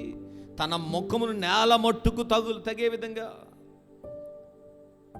అంటే మోషే కూడా అలాంటి ప్రార్థన అనుభవాల్లో, అహరోను అలాంటి ప్రార్థన అనుభవాల్లో, యెహోషువ అలాంటి ప్రార్థన అనుభవాల్లో, ఇంకా చెప్పాలనంటే కర్మేలు పర్వతం పైన ఏలియా కూడా అలాంటి ప్రార్థన అనుభవాలు ఉన్నాడని నేల మట్టుకు తలపెట్టుకుంటున్నాడు.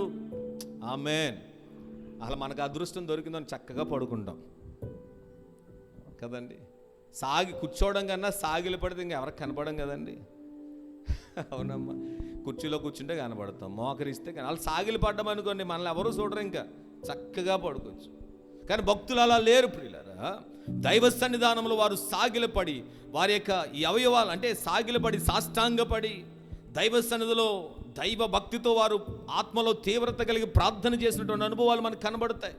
దినవృత్తాంతములు 2వ గ్రంథము 20వ అధ్యాయం 18వ వచనం మనం చదువుతున్నప్పుడు, దినవృత్తాంతములు 2వ గ్రంథము, అమ్మా, అప్పుడు యెహోషాపాతు ఎవరికి చేశాడు సాష్టాంగ నమస్కారం? పైన మాట్లాడిన దేవునికి సాష్టాంగ నమస్కారం చేశాడు. సాష్టాంగ నమస్కారము చేశాడు. ఈ తల నేలను తగిలేంతగా సాష్టాంగపడి ఒక రాజు, ఒక రాజ్యాన్ని పరిపాలిస్తున్నటువంటి ఒక రాజు దేవుని దగ్గర సాష్టాంగపడుతున్నాడు. అయ్యా, నీకు మించిన రాజు నాకెవరు కూడా లేరు. వీరేనా? ఇంకెవరైనా సాగిలపడి సాష్టాంగపడిన వారు ఉన్నారని అంటే, మనం ఎవరినైతే సేవిస్తున్నామో, మనం ఎవరినైతే ఆరాధిస్తున్నామో, మనం ఎవరినైతే ఘనపరుస్తున్నామో, శరీరధారిగా 33.5 సంవత్సరాలు ఆయన ఈ లోకంలో బ్రతికినప్పుడు ఆయనను కూడా ప్రార్థన చేశాడండి. ఇలాగా ఒకసారి మీరు చదవండి, మత్తయి సువార్త 26వ అధ్యాయం, మత్తయి సువార్త 26వ అధ్యాయం 39వ వచనం. కొంత దూరము వెళ్ళి ఏం చేయబడి, ఎవరండి? యేసయ్య. కొంత దూరం వెళ్ళి సాగిలపడి, ఇప్పుడు యేసయ్య చేశాడు కాబట్టి మనం చేయొచ్చా లేదా? తప్పనిసరిగా చేయొచ్చండి. ఆమేన్ కదా. యేసయ్య సాగిలపడి, నా తండ్రి సాధ్యమైతే ఈ గిన్నె నా యొద్ద నుండి తొలగిపోనిమ్ము, ఆయనను నా ఇష్ట ప్రకారమే కాదు. అంటే ఒక భక్తుడు మోకాళ్ళ, అంటే ఆయన ఒక భక్తుడేమో మోకాళ్ళు నేను రాశాడు, ఒక భక్తుడేమో సాగిలపడి అని రాశాడు. అంటే ఆయన మోకరించాడు, రెండోది సాగిలపడి కూడా ఆయన ప్రార్థన చేశాడు. యేసయ్య కూడా సాగిలపడి ప్రార్థన చేశాడండి. కనుక ప్రియులారా, మనము కూడా దైవ సన్నిధిలో యెహోషువ చేసిన ప్రార్థనలో నుంచి మనం నేర్చుకునేది ఏంటంటే, దేవుని దగ్గర సాగిలపడి ప్రార్థన చేయం. ఏంటి సాగిలపడడం అంటే? దేవుని దగ్గర మనల్ని మనము తగ్గించుకోవడం, అంతే. తగ్గించుకోవడం. అయ్యా, నీవు తప్ప నాకు ఎవరూ లేరయ్యా, నీ సన్నిధి తప్ప నాకు వేరేది ఎవరూ లేరయ్యా. యెహోషువ తన ఓటమి ఎదురైనటువంటి పరిస్థితుల్లో బట్టలు చింపుకున్నాడు దుఃఖముతో. రెండవది సాగిలపడుతున్నాడు, తగ్గించుకున్నాడు. ప్రభువు దగ్గర సాగిలపడి పెద్దలందరినీ సాగిలపరిచి ప్రార్థన చేస్తున్నాడు అండి. ఆమేన్, ఆమేన్, హల్లెలూయా కదండి. అలా సాగిలపడితే గనక తగ్గింపు తత్వం అనేటువంటిది ఆటోమేటిక్గా వస్తుంది. అసలు ఎవరండి మోకరించి ప్రార్థన చేసేది? పరిశుద్ధ గ్రంథంలో భక్తులైన వారు వారి యొక్క కష్టాల్లో కానీ, వారి సమస్యల్లో కానీ, వారు చేసిన అనుభవాలు మనకి ఎన్నో ఆత్మీయ పాఠాలు నేర్పుతూ ఉన్నాయండి. యెహోషువ చాలా ప్రార్థనలు చేశాడు. ఇది ఒక ప్రత్యేకమైనటువంటి ప్రార్థన, ఎందుకంటే ఓటమిలో నుంచి విజయాన్ని పొందుకోగలిగాడు. విజయం రావాలంటే సాగిలపడాలి దేవుని దగ్గర, అంతే. ఆమేన్, హల్లెలూయా. మందిరంలో సాగిలపడడం వీలు కాదు, కానీ నీ రహస్య ప్రార్థనా గదిలో ఏం చేయాలి? సాగిలపడి. ఆమేన్. ఎవరు చూడరండి, దేవుడే చూస్తాడు. నువ్వు సాగిలపడి దైవ సన్నిధిలో అలా ప్రార్థన చేసి చూడు, యెహోషువకు కలిగినటువంటి విజయాన్ని దేవుడు నీకు కూడా ఇస్తాడు. చివరిగా యెహోషువ ప్రార్థనలు మనం నేర్చుకునేది ఏంటంటే, అతడు బట్టలు చింపుకున్నాడు. రెండవది, ముఖమును వంచుకుని నేల మట్టుకు ఆయన ఆ ముఖమును పెట్టుకొని ప్రార్థన చేస్తున్నాడు. చదవండి అమ్మా, యెహోషువ గ్రంథం 7వ అధ్యాయం.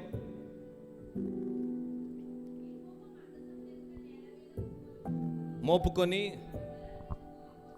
ఏం పోసుకున్నాడండి? తమ తలల మీద ధూళి పోసుకొంచు. యేసు ప్రభుల వారు కూడా ఒక మాట చెప్పారండి, నన్ను వెంబడించువాడు ఎలా ఉండాలి? తన్ను తాను ఉపేక్షించుకోవాలి. ఆమేన్. ఏం చేయాలండి? ఉపేక్షించుకోవాలి. అంటే ఇక్కడ యెహోషువ కూడా ధూళి పోసుకుంటున్నాడు. ఇది కూడా ఒక తగ్గింపునకు సాదృశ్యమైనప్పటికీ కూడా తను ఉపేక్షించుకుంటున్నాడు. ప్రభువు కొరకు బ్రతకాలనే ఆశలో ఉంటున్నాడు. ప్రభువు పైన ఆధారపడుతూ ఉన్నాడు. ప్రభువా నీవే కార్యం జరిగించాలనేటువంటి ఒక అద్భుతమైనటువంటి ప్రార్థనలోనికి వెళ్ళి ధూళి పోసుకుంటూ ఉన్నాడు, ఉపేక్షించు. మనము కూడా ప్రభువుని వెంబడించేటప్పుడు ప్రియులరా, ఈ శరీర సంబంధమైనది ఏది కూడా మనలో పని చేయకూడదండి. ఈ శరీరాన్ని మనం ఏం చేయాలి? ఉపేక్షించుకోవాలి. పౌలు గారు అంటారు, నేను నా ప్రభువు నిమిత్తం, నేను ఎవరినైతే వెంబడిస్తున్నానో, ఎవరి కొరకైతే బ్రతుకుతున్నానో ఆ ప్రభువు నిమిత్తం సమస్తాన్ని పెంటగా, సమస్తాన్ని నష్టంగా నేను ఎంచుకుంటున్నాను. హల్లెలూయా. చెప్తాం గట్టిగా, హల్లెలూయా. యోబు బూడిద పోసుకున్నాడు. ఇలా అలాగనే అబ్రహాము నేను బూడిద వంటి వాడును, దుమ్ము వంటి వాడును, ధూళి వంటి వాడును ప్రార్థన చేశాడండి. నినివే పట్టణస్తులు యోనా వెళ్ళి ఆ ప్రకటన చేయగా వారును గోనె పట్ట కట్టుకుని ధూళి పోసుకుని వారు ప్రార్థన చేశారు, ఉపేక్షించుకున్నారు. మనం నేర్చుకోవాల్సినటువంటి పాఠం ప్రియులారా, మనము కూడా ఈ శరీర సంబంధమైన వాటిని విడిచిపెట్టి ఆత్మ సంబంధమైనటువంటి వ్యక్తులుగా మార్చబడి దైవ సన్నిధిలో మనం ప్రార్థన చేయాలి. ఈ శరీరం అంటదండి, ఎప్పుడూ కూడా ప్రార్థనకి ఈ శరీరం సహకరించదు, శరీరం ఏ మాత్రం కూడా సహకరించదు. కానీ ఇప్పుడు అలాంటి సమయంలో మనం ఏం చేయాలి? ఈ శరీరాన్ని మనం ఏం చేయాలి? ఉపేక్షించుకోవాలి. ఈ శరీరాన్ని నలగొట్టుకోవాలంతే, మనము లోబరుచుకోవాలి ఈ శరీరాన్ని. అప్పుడే ఈ శరీరం మనం చెప్పిన మాట వింటుంది. హల్లెలూయా. ఈ శరీరానికి రోజు చికెన్ బిర్యానీ పెట్టి, అమ్మ ఈ శరీరానికి రోజు మాంసము, చేపలు, రొయ్యలు, తట్టు, మటను అన్నీ బాగా పెట్టి ఈ శరీరాన్ని పెంచామనుకో, నీ మాట వింటుందా? ఎవరి మాట వింటుంది? దాని మాటే మనము వినాలి. కానీ కొన్ని రోజులు ఉపవాసంతో పెట్టే శరీరాన్ని మీ మనసులో ఏమనుకున్నారంటే, పాస్టర్ గారు మా నోరుని ఎందుకండి మీరు కట్టేస్తున్నారనా? కాదు. ఈ శరీరాన్ని మనం నలగొట్టుకోవాలి, ఈ శరీరాన్ని మనం స్వాధీనపరుచుకోవాలి, ప్రభు చిత్తానికి వంగే విధంగా చేసుకోవాలంటే ఈ శరీరాన్ని ఉపేక్షించుకోవాలండి. శరీర సంబంధమైన విడిచిపెట్టాలి. కొన్ని దినాలు మాంసాహారాన్ని పక్కన పెట్టి శాకాహారాన్ని తినాలి. ఈ శరీర సంబంధమైనటువంటి కోరికలు కలుగుతున్నప్పుడు వాటిని ఉపేక్షించుకొని ఆత్మ సంబంధమైన వ్యక్తులుగా మనం మార్చబడాలి. ఈ శరీరం ఎప్పుడు స్టైల్ చేస్తా చెప్పండి అమ్మా? ఈ శరీరం ఎప్పుడు ఫ్యాషన్గా కనబడుతుంది. ఒక మంచి డ్రెస్ వేసామనుకోండి, ఈ శరీరం మామూలుగా ఉంటుందా? మన వైపుకే చూడాలన్నట్టుగా విపరీతంగా ఉంటుంది. ఒక మంచి చీర కట్టుకున్నాం అనుకోండి, ఈ శరీరం అందరూ నన్ను చూడాలంటుంది. కానీ నీ శరీరానికి ఒక తెల్ల చీర కట్టే ఏ కోరికలు రావు. లేకపోతే నీ శరీరం మీద ఒక మంచి తెల్ల బట్టలు వేసుకో, వేరే ఆశలేమి కూడా రావు. అంటే మిమ్మల్ని కట్టుకోమని కాదు, లేదు, కానీ చెప్తున్నాను. అలాంటి విషయాల్లో అంటే నేను మంచి బట్టలు మంచి చీరలు కట్టుకోవద్దని నా ఉద్దేశం కాదు. కానీ ఈ శరీరం చెప్పునట్టుగా కాదు, కానీ ఆత్మ సంబంధమైనటువంటి నడిపింపులో మనం ముందుకు వెళ్ళాలి. ఆమేన్. అదే వాక్యం చెప్తుందండి. 3 అనుభవాలు యెహోషువ చేసినటువంటి ప్రార్థనలో మనం నేర్చుకున్నాం. ఏంటయ్యా అంటే, మొట్టమొదటిది చెప్పండి, తన బట్టలను చింపుకున్నాడు. రెండవది తన ముఖమును నేల మట్టుకు వంచుకున్నాడు. మూడవది తన మీద ఏం పోసుకున్నాడు? బూడిద పోసుకుని దేవుని సన్నిధిలో ప్రార్థన చేశాడండి. చెప్పండి, ప్రార్థనకు ఫలితం వచ్చిందా లేదా? అమ్మ మాట్లాడాలి, వచ్చిందా లేదా? ఓటమికి కారణం ఏంటో చూపించాడు దేవుడు. 2 అడిగాడు, ఎందుకు ఓడిపోయాం ప్రభువా? ప్రభువు చెప్పాడు, ఇది కారణం. రెండవది, విజయాన్ని ఈ ప్రభువా, నిశ్చయంగా ఈసారి నువ్వు వెళ్ళు, నేను నీకు తోడై ఉన్నాను, నీ ఎదుటి నుండి వారిని తరిమేస్తానంతే. ఆమేన్. ఈ రాత్రి కూడా మనం ఎక్కడైతే ఓడిపోయామో ఆ ఓటమిలో నుంచే దేవుడు మనకు విజయాన్ని ఇవ్వడానికి సిద్ధంగా ఉన్నాడండి. హల్లెలూయా. చెప్పాలి గట్టిగా హల్లెలూయా. కానీ మనము చేయవలసింది యెహోషువ చేసిన ప్రార్థన ఈ రాత్రి మనము చేయాలండి. ఏదైతే శపితమైనది మనలో ఉందో దాన్ని తీసివేయాలి. ఒకరోజున ఒక పాస్టర్ గారు ఇలాగే దేవుని వాక్యాన్ని ప్రకటిస్తున్నప్పుడు పరిశుద్ధాత్మ క్రొమ్మరింపు కొరకు చివరిలో ప్రార్థన చేస్తున్నారంటండి. అందరి మీదకి పరిశుద్ధాత్మ దేవుడు దిగుతున్నాడంట, కానీ పక్కనే ట్రాన్స్లేట్ చేసి పాస్టర్ గారి మీద దిగట్లేదని పరిశుద్ధాత్మ దేవుడు. ఈ పాస్టర్ గారు ప్రార్థన చేశారంట, అయ్యా ఎందుకయ్యా అందరి మీదకి దిగి వచ్చిన పరిశుద్ధాత్మ దేవుడు నా పక్కన పాస్టర్ గారి మీద ఎందుకు దిగి రావట్లేదంటే, దేవుడు బయలుపరిచాడంట, ఆ పాస్టర్ గారి ఫోన్లో కాంటాక్ట్స్ నెంబర్లు ఉన్నాయంట. ఏమున్నాయి? పాస్టర్ గారి యొక్క ఫోన్లో భార్య ఉందండి. దేవునికి స్తోత్రం. భార్యను కాదని వేరే ఒక స్త్రీతో వివాహేతర సంబంధాలు పెట్టుకుని ఆ ఇల్లీగల్ కాంటాక్ట్స్ అన్నీ, ఆ ఫోన్ నెంబర్స్ అన్ని సీక్రెట్గా మెయింటైన్ చేస్తున్నాడు అని దేవుడు బయలుపరిచాడంట. వెంటనే దైవజనుడు పక్కకి తీసుకుని వెళ్ళి, అయ్యా పరిశుద్ధాత్మ దేవుడు నీ మీదకి దిగి రాకపోవడానికి కారణం ఏంటంటే, నీలో ఈ పాపం ఉంది, నీ ఫోన్లో ఈ పాప సంబంధమైన నెంబర్లు ఉన్నాయి, నువ్వు దాన్ని డిలీట్ చేసాయి, నీ జీవితంలో దేవుడు ఇప్పుడే కార్యం చేసేస్తాడంటే వెంటనే ఆ క్షణంలోనే డిలీట్ చేశాడంటే నెంబర్లు దైవజనుడు. ఫోన్లో డిలీట్ అయిపోయినాయి, మనసులో కూడా డిలీట్ అయిపోయారు. వెంటనే పరిశుద్ధాత్మ శక్తి చేత నింపబడ్డాడండి ఆయన. హల్లెలూయా. ఒక దైవజనురాలు ఇలాగనే స్త్రీల సమాజపు సభలో అద్భుతమైన వాక్యాన్ని చెప్పిందంటండి. చెప్పి చివరిలో ఆత్మ క్రొమ్మరింపు కొరకు ప్రార్థన చేస్తుందంట. ఎవరు? పాస్టమ్మ గారు. పరిశుద్ధాత్మ దేవుడు అసలు దిగి రావట్లేదంట. ఈవిడ అడిగింది, అయ్యా ఎందుకు మీరు రావట్లేదంటే, అప్పుడు పాస్టమ్మ గారికి దేవుడు బయలుపరిచింది ఏంటంటే,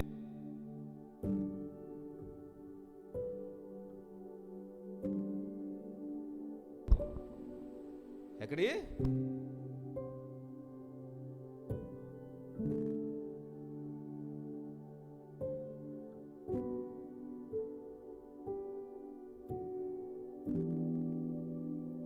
చెప్పగా ఈమె చాలా ధైర్యంగా ప్రకటించిందంటండి. ఇప్పుడు వీళ్ళందరూ ఏం చేశారయ్యా అంటే సవరాలన్నీ తీసి పక్కన పడేశారంటండి.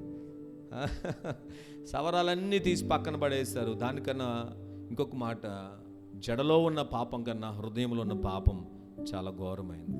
ఫోన్లో ఉన్న పాపం కన్నా మన హృదయంలో ఉన్న పాపం చాలా ఘోరమైనది. ఓటమికి కారణం ఒకవేళ ఇదే కావచ్చు. ఈ రాత్రి మనం ఏం చేద్దాం? ఉంచుకుందామా తీసేద్దామా అండి? ఒకవేళ చేస్తే తీసేద్దాం, ఇప్పటికే తీయేస్తే విజయం కొరకు ప్రార్థన చేద్దాం. ఆమేన్. నిశ్చయంగా ప్రభు మనందరికీ విజయాన్ని ఇచ్చును గాక. ఎక్కడైతే ఓడిపోయామో ఓడిపోయిన ఆ ప్రదేశంలోనే ఒక ఉన్నతమైన విజయాన్ని దేవుడు మన కొరకు సిద్ధపరిచాడు. ఈ రాత్రి ప్రార్థన ద్వారా మనం మనది స్వతంత్రించుకుందుము గాక.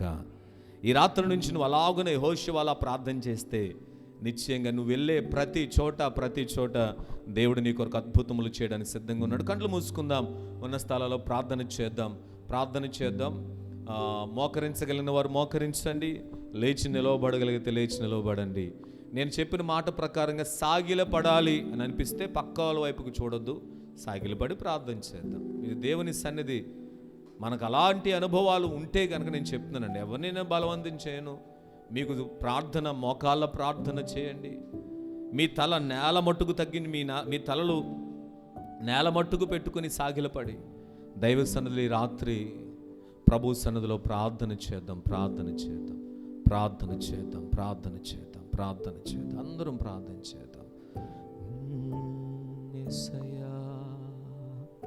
దయచేసి అందరం ప్రార్థనలో ఉందాం.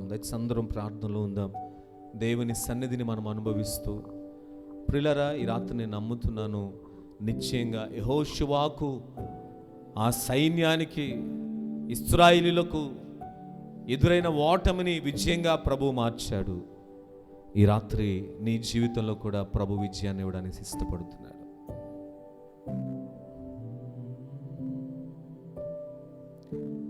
ప్రభు సన్నిధిలో అందరం ప్రార్థన చేద్దాం. అందరం కొద్ది సమయం ప్రార్థన చేద్దాం.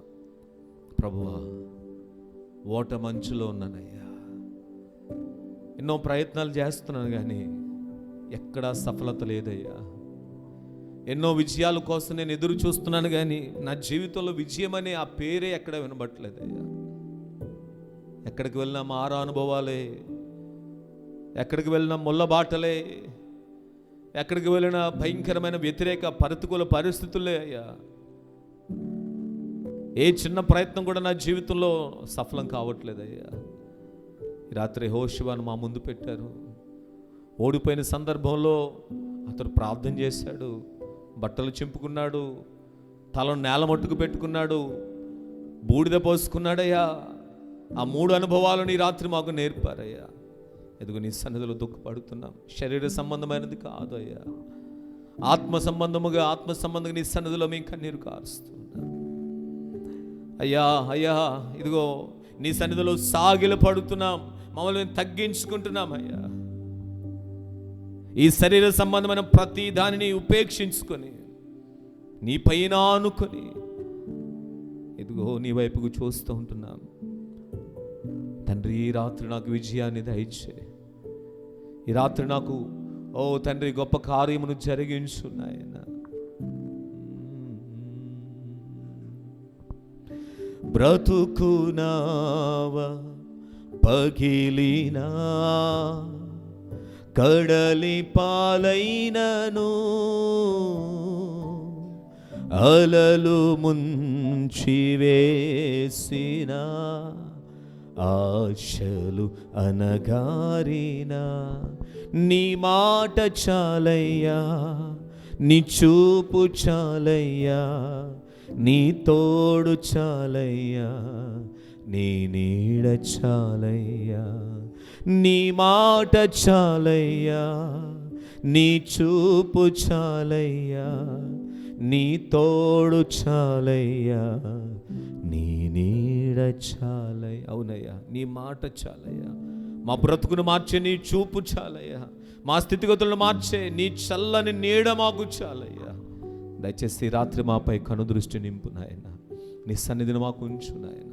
దయచేసి అందరం కొద్ది సమయం అలాగనే ప్రార్థన చేద్దాం. ఎవ్వరూ మౌనంగా ఉండకండి. యవనస్తులైన బిడలు, చిన్న బిడలు, పెద్దలైన వారు అందరం కూడా కొద్ది సమయం దైవ సన్నిధానంలో ప్రార్థన చేద్దాం. అయ్యా, ఓటమిలో ఉన్నామయ్యా, మాకు విజయాన్ని దయచే, మా కుటుంబాన్ని దీవించయ్యా, మా కుటుంబంలోని అద్భుత కార్యములను జరిగించయ్యా. ఓ, మాలో ఏదైనా శాపగ్రస్తమైనటువంటి వాటిని తీసివేసుకుంటామయ్యా. అయ్యా నాయన, నీ బిడ్డలుగా మేము ఉంటాం నాయన. తండ్రి, మాకు విజయాన్ని దయచేయను. అలాగనే ప్రార్థన చేద్దాం. ఈ రాత్రి నా ప్రియతల్లి విశ్వాసం ఉంచు. ఇదిగో నువ్వు ప్రార్థన చేస్తుండగానే ఇదిగో ప్రభు యొక్క ఆత్మ, పరిశుద్ధాత్మ దేవుడు, ఆ దేవదూతలు నీ కొరకు పనిచేయడం ప్రారంభిస్తున్నారు. ఈ రాత్రి ఎక్కడైతే నీకు ఓటమి ఎదురవుతుందో, ఎక్కడైతే నీ జీవితంలో ఒక ప్రాబ్లం ఉందో, ఆ ప్రాబ్లంని ప్రభు ఆపరేషన్ చేయబోతున్నాడు, ప్రభు ఆపరేట్ చేయబోతున్నాడు. ఓడిపోయిన ప్రదేశములు నీ కొరకు విజయము తీసుకురావడానికి ప్రభు ఈ రాత్రి గొప్ప కార్యాన్ని నీ కొరకు ప్రారంభిస్తున్నాడు. ఇదిగో ఈ సమయంలో నా కార్యం చేయడానికి ప్రభు నీ కొరకు దిగి వస్తున్నాడు. ప్రభు నీ కుటుంబంలో గొప్ప మేలు చేయబోతున్నాడు. ఈ రాత్రి విశ్వసించు. ప్రభు నీ జీవితంలో అద్భుతం చేయబోతుంది. కానీ నీలో ఏ శాపగ్రస్తమైనది ఉండకూడదు. ప్రభు రావాలంటే ప్రభు నీ జీవితంలో కార్యం జరిగించాలి, నీ కుటుంబంలో కార్యం జరిగించాలి, నీ వ్యక్తిగత జీవితాల్లో తమ్ముడు కార్యం జరిగించాలి, నీ చదువులో నీకు విజయం కావాలి అని అంటే శాపగ్రస్తమైనది ఏది నీలో ఉండకూడదు. ఈ రాత్రి అది సినిమాయే కానీ, అది సినిమా పాటలే కానీ, వ్యర్థమైన బూతు మాటలే కానీ, లోక సంబంధమైనది ఏది నీలో ఉండకూడదు. ఈ రాత్రి ప్రభు కోరుకున్నాడు, దాన్ని విడిచిపెట్టే. ఇదిగో ప్రభు నీ కొరకు దిగి వస్తున్నాడమ్మా. ప్రభు సన్నిధి నీ కొరకు దిగి వస్తుంది. ఈ రాత్రి ఓడిపోయిన చోటే హల్లెలూయా, ఓడిపోయిన చోటే నిన్ను నిలబెట్టబోతున్నాడు దేవుడు. ఓడిపోయిన చోటే, ఓటమి అంచులో ఉన్న నిన్నే విజయమునిచ్చి పైకి లేవనెత్తబోతున్నాడు. Thank you Jesus. ప్రార్థనలోనికి వెళదాం, ప్రార్థన చేద్దాం. ప్రేమ కలిగిన తండ్రి, కృప కలిగిన దేవా, నీ ఘనమైన పరిశుద్ధమైన నామమునకు వేలాది వందనాలు, కృతజ్ఞతాస్తుతులు, స్తోత్రాలు చెల్లించుకుంటున్నాము నాయన. మాపై మీరు చూపినటువంటి నీ ప్రేమ కొరకు, మాపై మీరు చూపిన నీ కృప కొరకు నీకు స్తోత్రాలు అయ్యా. ఈ 2025వ సంవత్సర కాలంలో ఈ 21 దినముల ప్రార్థన కూడికలో, ఈ 12వ దినపు ప్రార్థన కూడికలో మమ్మల్ని ప్రవేశపెట్టి దీవెనకరంగా, ఆశీర్వాదకరంగా ఈ 12వ దినపు ప్రార్థన కూడికను మీరు జరిగించారయ్యా. పాటల ద్వారా మిమ్మల్ని స్తుతించి ఉన్నాం, ఆరాధన ద్వారా మిమ్మల్ని అయ్యా గణపరచడానికి సహాయం చేశారు. అంత మాత్రమే కాదు నాయన, వాక్య ధ్యానములో యెహోషువ ప్రార్థన అనుభవాలను మాకు నేర్పించారయ్యా. ఓటమిలో ఉన్నటువంటి యెహోషువ ఓడిపోయినటువంటి సందర్భంలో నీ సన్నిధిలో అయ్యా బట్టలు చింపుకొని నాయన నేల మీద సాగిలపడి దుమ్మి పోసుకొని నాయన నీ సన్నిధిలో ప్రార్థించాడు. ఓటమికి కారణాలు బయలుపరిచారు. ఓటమిలో నుంచి విజయాన్ని ఇచ్చానని రాత్రి మాట్లాడారయ్యా. అలాగనే నీ సన్నిధిలో కూడా ఎన్నో నాయన ప్రార్థన చేస్తున్న నీ బిడ్డలైన వారు ప్రార్థన చేస్తున్న మేము ఎన్నో పరిస్థితులు ఓటమి అంచులలో ఉంటున్నాం నాయన. ఒకవేళ ఓటమికి కారణం ఆ పాపమే అయితే అయ్యా ఈ రాత్రి దాన్ని విడిచిపెడుతున్న మమ్మల్ని కడగండి. దయచేసి మాకును మా కుటుంబాలకు విజయాన్ని దయచే తండ్రి. యెహోషువకు తోడై ఉన్నట్టుగా ఈ రాత్రి మాకును తోడుగా ఉండమని ప్రార్థన చేస్తున్నాం. నిత్యంగా ఈ రాత్రి నీ బిడ్డలందరి జీవితాల్లో గొప్ప మేలు చేయండి నాయన. అయ్యా బిడ్డలు గొప్ప విజయాలను చూడాలి నాయన. అనారోగ్యం పైన విజయాన్ని పొందాలయ్యా. కుటుంబంలో ఉన్నటువంటి ఆర్థిక సమస్యలపైన విజయాన్ని పొందాలయ్యా. నీ బిడ్డలు వారి యొక్క శరీరాశలపైన విజయాన్ని పొందాలి ప్రభువా. అయ్యా ఎక్కడా కూడా ఓడిపోకూడదు ప్రభువా. నీ బిడ్డలన్ని విషయాలలో నాయన నీ పునరుద్ధానపు శక్తి చేత నింపబడి విజయ వీరులుగా, విజయ పదములో నీ బిడ్డలు నడిపించబడినట్లుగా తండ్రి దేవా నీ కృప కలుగునుగాక అని ప్రార్థన చేస్తున్నాను తండ్రి. నీకు స్తోత్రాలు. ఈ రాత్రి వేళలో చేరిన మేమందరమును కలిసి ఏకీభవించి అయ్యా ఈ రాత్రి నాయన కొన్ని ప్రత్యేకమైనటువంటి ప్రార్థన అవసరతల కొరకు ప్రార్థన చేస్తున్నాం. అయ్యా ప్రపంచంలో ఉన్న ప్రతి ఒక్కరికి రక్షణ భాగ్యమును దయచేయండి. అయ్యా మా భారతదేశంలో దేశంలో ప్రతి ఒక్కరిని మీరు దర్శించండి. మా దేశంలో ఉన్నటువంటి నాయన ఇదిగో ప్రభువా క్రైస్తవ సంఘాలపై జరుగుతున్న దాడుల విషయంలో కృప చూపండి నాయన. సంఘాలను బలపరచండి. మా దేశంలో శాంతి, సమాధాన, సంతోషములను దయచేయండి. మీరు మాకు అనుగ్రహించిన మా రాష్ట్రం ఆంధ్రప్రదేశ్ రాష్ట్రమును దీవించండి. మా యొక్క కోనసీమ జిల్లాను దీవించండి అయ్యా. మా యొక్క రాజుల నియోజకవర్గమును దీవించండి. మరి ప్రత్యేక మా సకినేటిపల్లి ప్రాంతమంతటిని దీవించండి. మా సకినేటిపల్లి ప్రాంతంలో ఉన్నటువంటి అనేక మంది యవనస్తులైనటువంటి వారికి నాయన రక్షణ మారు మనసును దయచేయండి నాయన. అనేక మంది పెద్దలైన వారికి రక్షణ మారు మనసును దయచేయండి. ఎంతోమంది నాయన ఇదిగో మద్యపానమునకు బానిసలై అయ్యా నాయన ఇదిగో ప్రభా నాయన గంజాయికి అయ్యా డ్రగ్స్కి బానిసలై లోక సంబంధమైన బంధకాల్లో బంధించబడిన అనేక మందికి విడుదలను కలుగు చేయి. మా సకినేటిపల్లి ప్రాంతం అంతటిపై నీ యొక్క నాయన కడవరి ఉజ్జీవాన్ని కృమ్మరింపచేయనాడు. కడవరి వర్షమును కృమ్మరింపచేయనాడు. అన్యజనులు సైతం మార్పు చెందే విధంగా కార్యములను మీరు జరిగించండి తండ్రి. నీకు స్తోత్రాలు అయ్యా. మా ప్రాంతంలో సంచరిస్తున్నటువంటి ఓ వ్యభిచారపు దురాత్మలను మీరు లయపరచండి నాయన. నీకు స్తోత్రాలు. ఓ లైంగిక సంబంధాలను పెడుతున్నటువంటి ఆ వ్యభిచారపు దురాత్మను యేసు నామములో బంధిస్తున్నాము నాయన. నీకు స్తోత్రాలు. ఈ రాత్రి వేళలో కార్యములు మీరు జరిగించండి. మీరు మాకు అనుగ్రహించిన మా పేట అయ్యా సువర్ణపేటను బట్టి సంఘం అంతటిని బట్టి నీకు వందన. పేటలో ఉన్న ప్రతి కుటుంబంలో నెమ్మదిని, శాంతిని, సమాధానమును మీరు దయచేయండి. ఆర్థికపరమైన ఇబ్బందులతో బాధపడుతున్న వారికి విడుదలను దయచేయండి. కుటుంబ సమస్యల్లో ఉన్న వారికి విడుదలను దయచేయండి అయ్యా. నాయన పెద్దలైన వారిని, స్త్రీలను, చిన్న బిడ్డలను, యవనస్తులందరిపై నీ కృపాహస్తం నుంచి బలపరిచి నడిపించమని ప్రార్థన చేస్తుంటున్నాం. ఈ రాత్రికాల సమయంలో తండ్రి ఇదిగో కొన్ని ప్రత్యేకమైన ప్రార్థన అవసరతల కొరకు నీ సన్నిధిలో మొర్ర పెడుతున్నాం. నల్లి సునంద గారు నాయన కువైట్ దేశంలో వారు చేస్తున్న పనంతట్లో అయ్యా సంపూర్ణమైన ఆరోగ్యముని వెడుగు దయచేయండి. నల్లి బన్ని పండుగ ఇరువురికి రక్షణ భాగ్యమునిచ్చి విద్యాభ్యాసంలో జ్ఞానమునివ్వండి నాయన. దీపాటి భారతి గారికి మీరు ఇచ్చిన ఆరోగ్యము కొరకు నీకు వందనాలు. ఇంకను భవిష్యత్తులో ఏ బలహీనతలు రాకుండానట్లుగా యేసయ్య సంపూర్ణమైన స్వస్థతను దయచేయమని వేడుకుంటున్నాము నాయన. అక్క లలిత్ కుమార్కు ఉద్యోగ విషయంలో మీరు కార్యం జరిగించండి. నిశ్చయంగా నీ సన్నిధిలో ప్రార్థన చేస్తున్నాము నాయన. ఏదో ఒక అద్భుతము జరగాలి నాయన. కార్యం జరిగించండి నాయన. నీకు వందనాలు. వరలక్ష్మి అక్కకున్న అయ్యా ప్రతి బలహీనతలో దైవికమైన స్వస్థతను దయచే తండ్రి. నల్లి ఎలీషారాజు గారు దుబాయ్ దేశంలో వారు చేస్తున్న ఉద్యోగాల్లో అయ్యా మీరు ఆరోగ్యమునిచ్చి పనుల్లో క్షేమమునివ్వండి నాయన. దీపాటి రాజేష్ అనిత గారి విషయంలో అయ్యా ఉన్నతమైన విద్యావంతులుగా మీరు ఆశీర్వదించారు అయ్యా. బిడ్డలేక ప్రయత్నాలను సఫలపరిచి మంచి ఉద్యోగములను బిడ్డలకు దాయిచ్చేయండి. వారికి ఇచ్చిన కుమారుడు జస్సు స్కూల్కి వెళ్ళే విధంగా మీరు సహాయం ఇచ్చేయండి నాయన. అయ్యా జ్యోతి యొక్క పోస్ట్ బిఎస్సిలో నాయన మీరు సహాయం చేయండి. గొల్లమందల జయానంద గారి పెన్షన్ విషయంలో అద్భుతము జరిగించండి నాయన. జయశ్రీ గారికి సంపూర్ణమైన ఆరోగ్యమును దయచేయండి నాయన. కె లక్ష్మి గారికి సంపూర్ణమైన ఆరోగ్యమును దయచే. కె సత్యనారాయణ గారికి సంపూర్ణమైన ఆరోగ్యమును దయచే. కె నాగమణి గారికి, కె శుభలక్ష్మి గారికి సంపూర్ణమైన ఆరోగ్యమును దయచేయండి. కె మహేష్ గారికి ఉద్యోగ విషయంలో అద్భుతము జరిగించండి అయ్యా. గుర్రం ప్రియాంక గారి వివాహ విషయంలో నీ ఉన్నతమైన ప్రణాళికను జరిగించండి నాయన. చెల్లి మనీష యొక్క విద్యాభ్యాసంలో జ్ఞానమునివ్వండి. జోషువా యొక్క చదువులో జ్ఞానమునివ్వండి. రామారావు గారికి సంపూర్ణమైన ఆరోగ్యమునివ్వండి. మరియమ్మ గారికి సంపూర్ణమైన ఆరోగ్యమునివ్వండి. అంత మాత్రమే కదా అక్క కుమారకకి చేతిలో ఉన్నటువంటి బలహీనతలు తొలగిపోయి స్వస్థపరచండి నాయన. వి లావణ్య గారి కుటుంబంలో ఉన్న ఫైనాన్షియల్ ప్రాబ్లమ్స్ను తొలగించి ఆరోగ్యమునివ్వండి. వి కీర్తన గారికి ఆరోగ్యమును దయచేయండి ఆయన. విన్ని గారి యొక్క మారు మనసు విషయంలో కార్యం జరిగించండి. కె త్రిపుర గారికి ఉన్న అయ్యా మానసిక ఆందోళన నుంచి నెమ్మదిని కలుగించండి. అద్భుతం జరిగించండి. నా చెల్లి నల్లి మౌనిక ఉద్యోగం కొరకు ప్రార్థన చేస్తున్నాను తండ్రి. అయ్యా బిడ్డకు మంచి ఉద్యోగం దయచండి. భవిష్యత్తులో మంచి అద్భుతమైన కార్యములు బిడ్డ కొరకు జరిగించండి నాయన. బి నాని గారి ఉద్యోగం కొరకు నీకు స్తోత్రాలు. బి శిరీష రక్షణ కొరకు నీకు స్తోత్రాలు దయచేయండి. అండ్ జాయిస్ మీరు విద్యాభ్యాసంలో జ్ఞానమునివ్వండి నాయన. అని ఆనందమోహన్ గారు విదేశం వెళ్ళాలని ప్రయత్నాలు చేస్తున్నారు. మార్గములను మీరు సరళము చేసి నడిపించమని ప్రార్థన చేస్తున్నాను. కె బాబీ సంపూర్ణమైన ఆరోగ్యమును దయచేయండి. కె సువార్త గారికి సంపూర్ణమైన ఆరోగ్యమును దయచేయండి. గొల్లమందల నరేష్ గారికి ఉన్న బలహీనతలో స్వస్థతను దయచేయండి. నరేష్ గారిని, శాంతకుమార్ గారిని దర్శించి అయ్యా నాయన గర్భఫలము బిడ్డలకు దయచేయమని ప్రార్థన చేస్తున్నాను ఆయన. గొల్ల ఆనంద్ గారికి ఆరోగ్యమును దయచేయండి. ఉద్యోగములలో క్షేమమును దయచే. వారి సంపూర్ణ కుటుంబమునకు రక్షణ భాగ్యమును దయచే తండ్రి. టి చిట్టుబాబు గారి కిడ్నీ సమస్యలో అయ్యా దైవికమైన స్వస్థతను దయచేయండి. జి చంద్రకాంతమ్మ గారికి ఆరోగ్యమును దయచేయండి. శరత్ బాబు గారి వివాహ విషయంలో అద్భుతము జరిగించండి. టి రోహిత్ గారి కొరకు అయ్యా రంజిత్ నాయన ప్రభా ప్రార్థన చేసిన హార్ట్ ఆపరేషన్ విషయంలో సహాయించండి. నల్లి చిట్టుబాబు గారు, సుష్మా గారు అయ్యా దుబాయ్ దేశంలో వారు చేస్తున్న ఉద్యోగాల్లో క్షేమమును దయచేయండి ఆయన. అలాగే నాయన విద్యాసాగర్ గారు, సుజాత గారు దుబాయ్ దేశంలో వారు చేస్తున్న ఉద్యోగాల్లో కాపుదలను దయచేయండి అయ్యా నాయన. వడ్డీ రవికుమార్ గారు, జ్యోతి గారు, వారి పెద్ద కుమారుడు నవీన్ గారు చేస్తున్న ఉద్యోగాల్లో క్షేమమునివ్వండి. నవీన్కి, నితిన్కి రక్షణ భాగ్యం నుంచి స్థిరపరచమని ప్రార్థన చేస్తున్నాము నాయన. యు లక్ష్మి గారికి సంపూర్ణమైన ఆరోగ్యమును దయచేయండి. బి బేబీ గారు, రాజ్ కుమార్ గారికి ఇరువురికి ఆరోగ్యమును దయచేసి సంపూర్ణ కుటుంబంలో నీ కార్యములను జరిగించండి. ఎన్ నవీన్ గారికి గవర్నమెంట్ జాబ్ దొరికే విధంగా సహాయించండి. కే ప్రైజ్ యొక్క విద్యాభ్యాసంలో జ్ఞానమునిచ్చి మీరు నడిపించండి. చెల్లి బ్లెస్సీకి ఉన్నటువంటి నాయన బ్యాక్ పెయిన్లోంచి మీరు స్వస్థతను దయచి నూతనంగా ఉద్యోగంలో జాయిన్ అవుతుండగా అయ్యా అయ్యా నాయన హైదరాబాద్ షిఫ్ట్ అవ్వబోతుండగా మీరే కార్యం జరిగించండి, సహాయం చేయండి. మీ తోడు బిడుగు దయచేతని నీకు వందనాలు. బేబీ సరోజిని గారి కాళ్ళ నొప్పుల్లో స్వస్థతను దయచేయండి. బంటి యొక్క విద్యాభ్యాసంలో జ్ఞానమునివ్వండి నాయన. మాధుర గారికి ఉన్నటువంటి ఉద్యోగంలో సహాయం చేయండి. షోల్డర్ పైన్లో స్వస్థతను దయచేయమని ప్రార్థన చేస్తున్నాను. నల్లి వర్మ గారు అయ్యా దుబాయ్ దేశంలో జాబ్ చేంజ్ అవ్వాలని ప్రయత్నం చేస్తుండగా అయ్యా మీరే ప్రమోషన్స్ దయచేయండి, ప్రయత్నాలను సఫలపరచండి నాయన. దేవునిలో అయ్యా నీ సన్నిధిలో స్పిరిచువల్గా బలపడడానికి సహాయించండి. వివాహంలో నీ చిత్తమును జరిగించండి నాయన.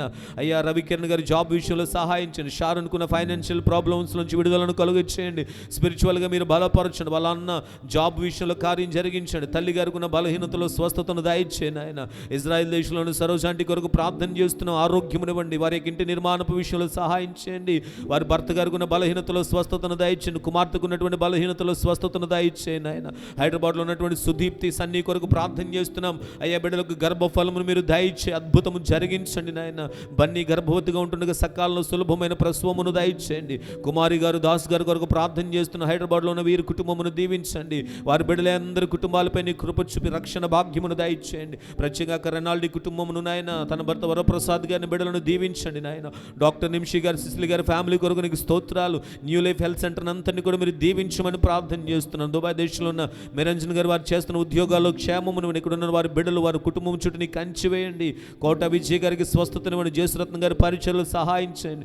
ఉదయ్ హెప్సిబాలకు గర్భఫలమును దయచండి. సునీల్ గీత గారి కుటుంబాలను దీవించండి నాయన. మాథ్యూస్ రోహన్ గ్రేస్ యొక్క స్టడీస్లో అయ్యా ఆరోగ్య విషయంలో సహాయించండి. బిడ్డలెరువుకి రక్షణ భాగ్యమును మీరు దయచేయండి నాయన. నీ సేవకురాలు జోష్నకి ఆరోగ్యమును దయచేతని నీకు స్తోత్రాలు చెల్లించుకుంటున్నాము నాయన.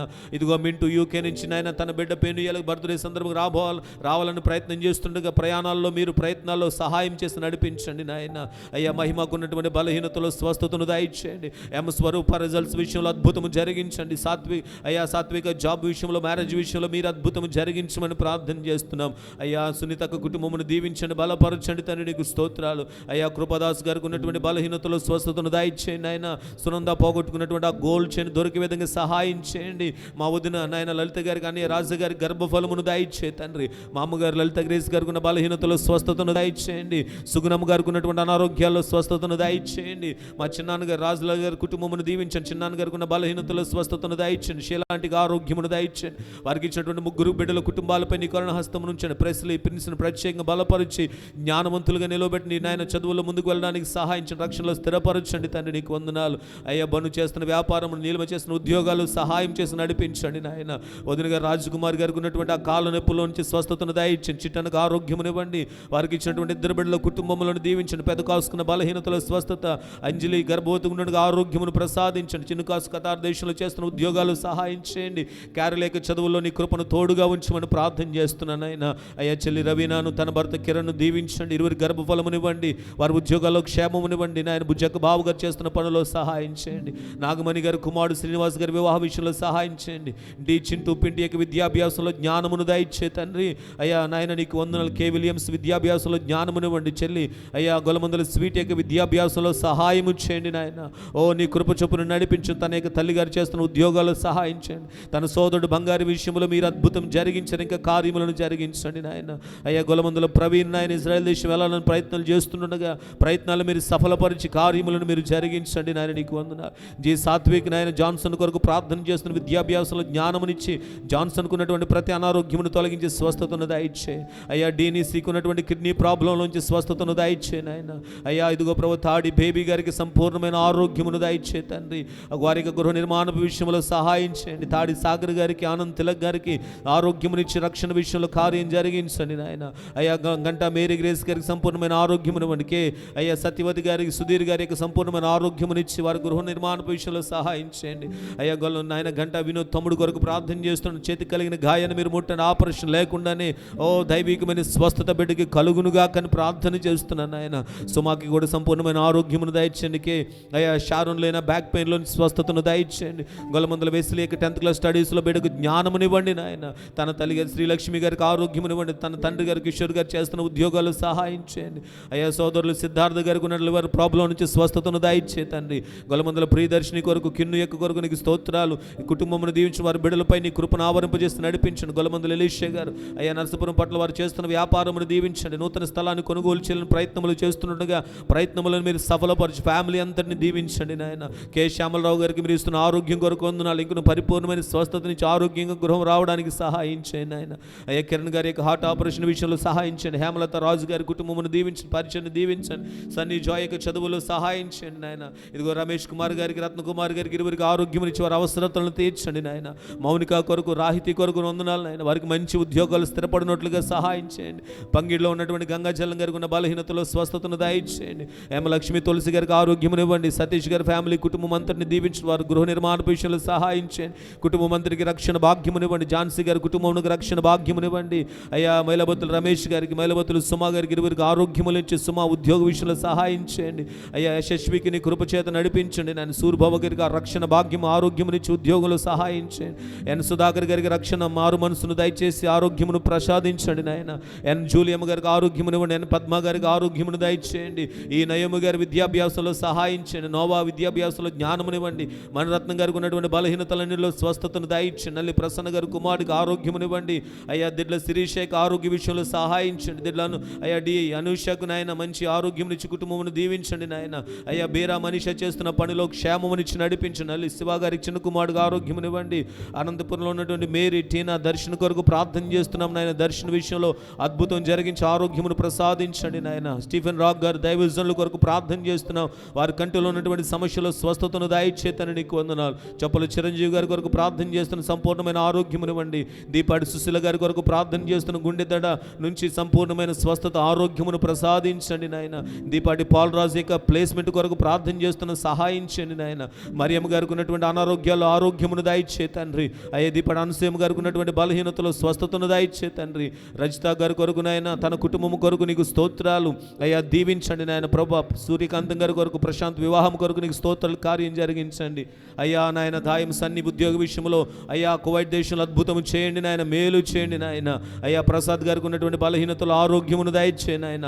స్టెల్లా స్టీవెన్ కొరకు ప్రార్థన చేస్తున్నాం అయ్యా. స్టెల్లాకి చదువులో సహాయించండి. తన భర్త ఎలీషా ఉద్యోగ విషయంలో మేలు చేయండి. స్టీవెన్ ఉద్యోగ విషయంలో దుబాయ్లో మేలు చేయండి నాయన, నీకు స్తోత్రాలు అయ్యా. గొలమందల మేరీ యొక్క విద్యాభ్యాసంలో కృప చూపు ఫర్దర్గా చేయబోతున్న ప్రతి ప్రయత్నాలను సఫలపరచండి.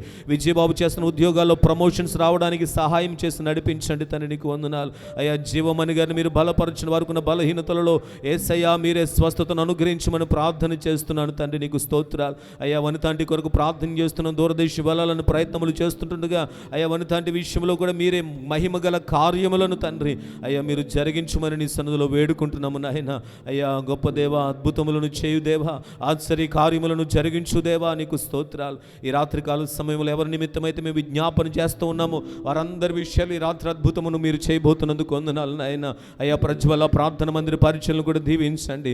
పరిచయలు మీరు విస్తరింపచేయండి. యెషయా గ్రంథం 2వ అధ్యాయం 2వ వచనము ప్రకారంగా అయ్యా అన్యజనులు అనేక మంది ప్రవాహం వలె మందిరంలోనికి వచ్చినట్లుగా అయ్యా మీరే కార్యములను జరిగించండి, మహిమగల కార్యములను జరిగించండి. సంగమునకు శిరస్సు అయిన మీరు మాత్రమే బలిపీఠం యొద్ద మీరు ప్రత్యక్షము కండి నాయన. మందిరంలోనికి వచ్చే ప్రజలు నిన్ను చూడాలి, నీ మహిమను చూచినట్లుగా సహాయం చేయమని ప్రార్థన చేస్తున్నాను ఆయన. అయ్యా కార్యములు జరిగించండి నాయన, అద్భుతములు మీరు జరిగించమని వేడుకుంటున్నాను. అదే రీతిలో నాయన మందిర పక్షంగా జరగబోతున్నటువంటి అయ్యా సభ సహాయం చేయండి నాయన. అదే రీతిలో తండ్రి నాయన నవంబర్లో జరగబోయే సభల విషయంలో కొరకు నీకు స్తోత్రాలు అయ్యా. గొప్ప కార్యములు నాయన సభల విషయంలో మీరు కార్యములు జరిగించమని అయ్యా. ఈ రాత్రి వేళలో చేరవచ్చిన బిడ్డలందరిపై నీ కృపాహస్తం నుంచి నడిపించమని, నీ చేతమైతే మరలా రేపటి దినమున జరిగేటువంటి ఓ తండ్రి నాయన నాయన ప్రభు ఉపవాస ప్రార్థనలకు పాలు పంచుకున్నా నీ కృపను తోడుగా ఉంచమని యేసుక్రీస్తు నామమున అడిగి వేడుకొంచున్నామా పరమ తండ్రి. పరలోకమందున మా తండ్రి, నీ నామము పరిశుద్ధపరచబడును గాక.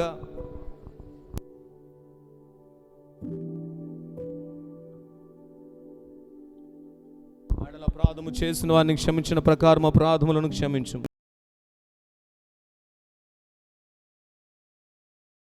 నిరంతరము నీవే నావు తండ్రి, ఆమేన్. ఇప్పుడు మన పరమ తండ్రి అయిన దేవుని యొక్క ప్రేమ, మన ప్రభు అయిన యేసుక్రీస్తు వారి యొక్క కృప, పరిశుద్ధాత్మ దేవుని యొక్క నిత్య సన్నిధి అయిన సమాధానం ఇప్పుడు ఎల్లప్పుడు సదాకాలం మనకు తోడై ఉండును గాక. యేసు రక్తమే జయము.